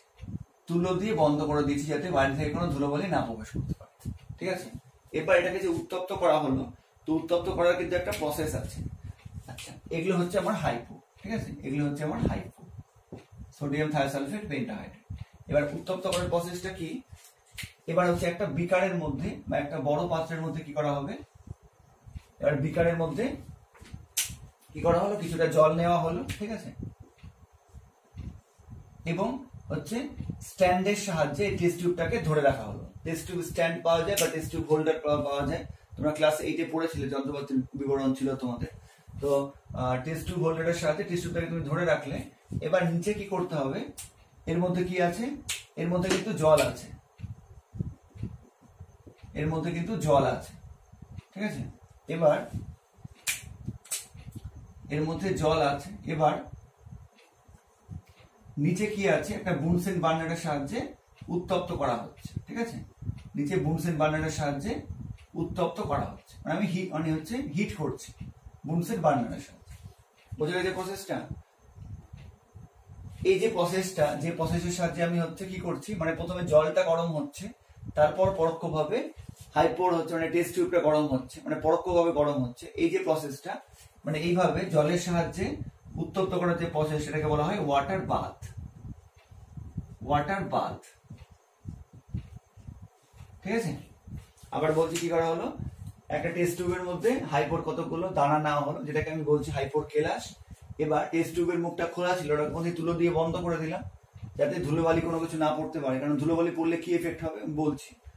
এবার কি করা হলো, একটা হচ্ছে বড় হচ্ছে পাত্র বা বড় বিকারের মধ্যে কি করা হলো, এই টেস্ট টিউবটাকে হচ্ছে বসিয়ে দেওয়া হলো আর টেস্ট টিউব হোল্ডারের সাহায্যে এবার ধরে রাখা হলো। এবার এই পাত্রের মধ্যে জল আছে এবং জলটাকে আমি বুনসেন বার্নার দিয়ে উত্তপ্ত করছি। আস্তে আস্তে কিছুক্ষণ উত্তপ্ত হলে কি দেখা যাবে, আচ্ছা এই প্রসেসটাকে আমি বলছি ওয়াটার বাথ। এবার উত্তপ্ত হলে কি কিছুক্ষণ উত্তপ্ত হলে কি দেখা যাবে, যে হাইপোর হচ্ছে কেলাসগুলো কিন্তু হচ্ছে গলে যাবে এবং একটা স্বচ্ছ দ্রবণ বা স্বচ্ছ তরল উৎপন্ন হবে। এই কেলাসগুলো হচ্ছে গলে গিয়ে কি হবে, একটা স্বচ্ছ একটা তরল বা একটা দ্রবণ উৎপন্ন হবে। এই দ্রবণটাই কিন্তু হচ্ছে অতিরিক্ত দ্রবণ। কারণ যেটা আগেও বললাম যে সাধারণ অবস্থায় বা উত্তপ্ত করা না হলে যতগুলো হাইপোর কেলাস দ্রবীভূত আছে, এখন কিন্তু উত্তপ্ত করার ফলে আরো বেশি পরিমাণ হাইপোর দানা বা কেলাস দ্রবীভূত আছে।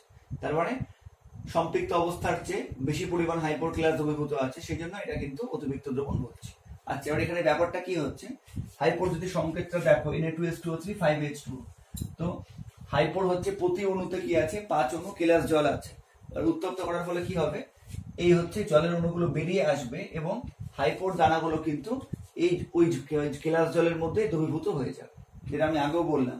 এবার এখানে ব্যাপারটা কি হয়, এই জলের মধ্যে কি হবে, হাইপোর হচ্ছে দানার মধ্যে কি আছে, সোডিয়াম আয়ন আর হচ্ছে থায়োসালফেট আয়ন 2Na প্লাস হচ্ছে H2O3 মাইনাস। এরা কি হবে, জলের অণুর মধ্যে দ্রবীভূত হয়ে যাবে। কেন দ্রবীভূত হবে, এটা আমি পড়িয়েছিলাম যে জল কিন্তু একটা ধ্রুবীয় দ্রাবক। সেকেন্ড ভিডিওতে সম্ভবত পড়িয়েছিলাম কোলয়েডের ভিডিওতে, যে জল একটা ধ্রুবীয় দ্রাবক, সেই জন্য জলের মধ্যে যে কোনো আয়নীয় যৌগ কিন্তু খুব সহজে দ্রবীভূত হতে পারে। সেই জন্য কিছুক্ষণ উত্তপ্ত করলে কি হবে, কেলাস জল মানে 5 অণু জল, প্রত্যেক অণুর মধ্যে 5 অণু করে জল আছে, যেটাকে আমরা কেলাস জল বলি, সেটা হচ্ছে আলাদা করে সেপারেট হয়ে যাবে। জল আমরা উত্তপ্ত করছি, সেই তাপে কি হবে, জলটা হচ্ছে প্রথমে আলাদা হয়ে দ্রবণের টেস্ট টিউবের মধ্যে জমা হবে। এবার জল যেহেতু একটা ধ্রুবীয় দ্রাবক, সেই জন্য কি হবে, এই তাপের ফলে সোডিয়াম থায়োসালফেট এটাও কিন্তু Na প্লাস আর H2O3 2 মাইনাস এই আয়নে বিয়োজিত হয়ে যাবে। এবার জল যেহেতু একটা ধ্রুবীয় দ্রাবক, সেই জন্য আমরা জানি যে জলের হচ্ছে যে ধনাত্মক প্রান্তগুলো মানে বা H প্লাস গুলো, সেটা H2O3 2 মাইনাস আয়নকে হচ্ছে আকর্ষণ করবে, আর জলের যে নেগেটিভ প্রান্ত মানে হচ্ছে O2 মাইনাস আয়ন, সেটা কি করবে হচ্ছে Na প্লাস বা ধনাত্মক আয়নকে আকর্ষণ করবে। যার ফলে খুব সহজে কিন্তু এটা দ্রবীভূত হয়ে যাবে এবং এটা একটা অতিরিক্ত দ্রবণ উৎপন্ন হলো। এবার এই যে অতিরিক্ত দ্রবণ উৎপন্ন হলো, এটা কিন্তু খুবই হচ্ছে অস্থায়ী, খুবই অস্থায়ী। সেটা বোঝানোর জন্য কি বলছি, কয়েকটা আমি পয়েন্ট বলছি, খেয়াল করো। যে যদি এই অতিরিক্ত দ্রবণকে মানে যে দ্রবণটা আমরা উৎপন্ন করলাম হাইপোর অতিরিক্ত দ্রবণ, এটা কিন্তু ঘরের উষ্ণতায় বা সাধারণ উষ্ণতায়, ঠিক আছে। এই অতিরিক্ত দ্রবণকে যদি 1 নম্বর নাড়াচাড়া করা হয় বা নাড়ানো হয়, 2 নম্বর যেটা এখানে লিখেছিলাম যে হাইপোর দানা যোগ করা হয়, হাইপোর একটি দানা যোগ করা হয়, এটা আমি এখানে 3 নম্বর পয়েন্টে ভালো করে লিখেছিলাম। আচ্ছা আর কি করা হয়, যদি হচ্ছে ধূলিকণা পড়ে যায়, মানে ধরো হচ্ছে বালির একটা কণা বা হচ্ছে ধুলোর একটা কণা যদি এর মধ্যে প্রবেশ করে যায়, তার ফলে কি হবে, এই জন্য কিন্তু আমি তুলো দিয়ে বন্ধ করেছিলাম, যে ধূলিকণা প্রবেশ করে, একটা কণা প্রবেশ করলেই যথেষ্ট, তার ফলে কি হবে বলছি। আচ্ছা আর 4 নম্বর, টেস্ট টিউবের ভেতরে মানে টেস্ট টিউবের ভেতরের যে অংশে হচ্ছে দ্রবণটা হচ্ছে উৎপন্ন হয়েছে বা তৈরি হয়েছে, টেস্ট টিউবের ভিতরে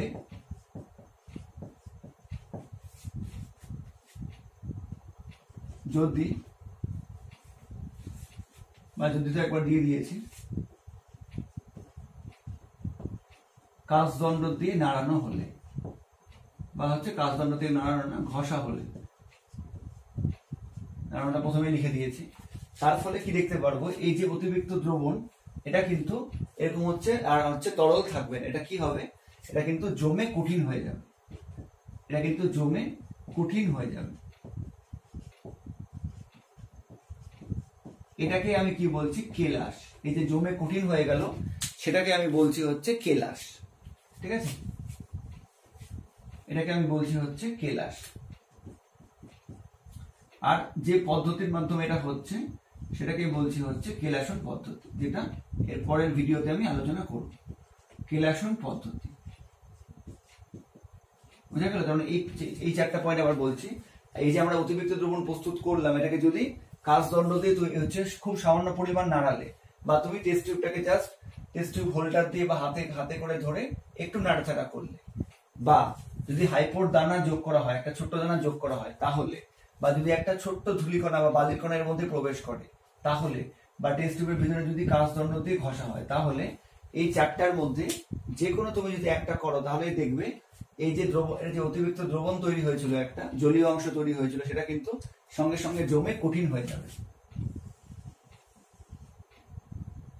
আর হচ্ছে কি হবে, এটাকে আমি বলছি কেলাস, আর পদ্ধতিকে বলছি কেলাসন। তার মানে বুঝতে পারলে যে অতিরিক্ত দ্রবণ তৈরি করা যেমন হচ্ছে কষ্টসাধ্য, তেমনি এই দ্রবণটাকে স্থায়ী রেখে দেওয়াও কিন্তু, মানে অতিরিক্ত দ্রবণ রূপে রেখে দেওয়াও কিন্তু কষ্টসাধ্য। তার কারণ এর মধ্যে যে কোনো যদি একটা হয় তাহলে কিন্তু দ্রবণটা কি হয়ে যাবে, আবার অতিরিক্ত দ্রবণ থেকে আবার হচ্ছে জমে কঠিন হয়ে যাবে, কেলাস হয়ে যাবে।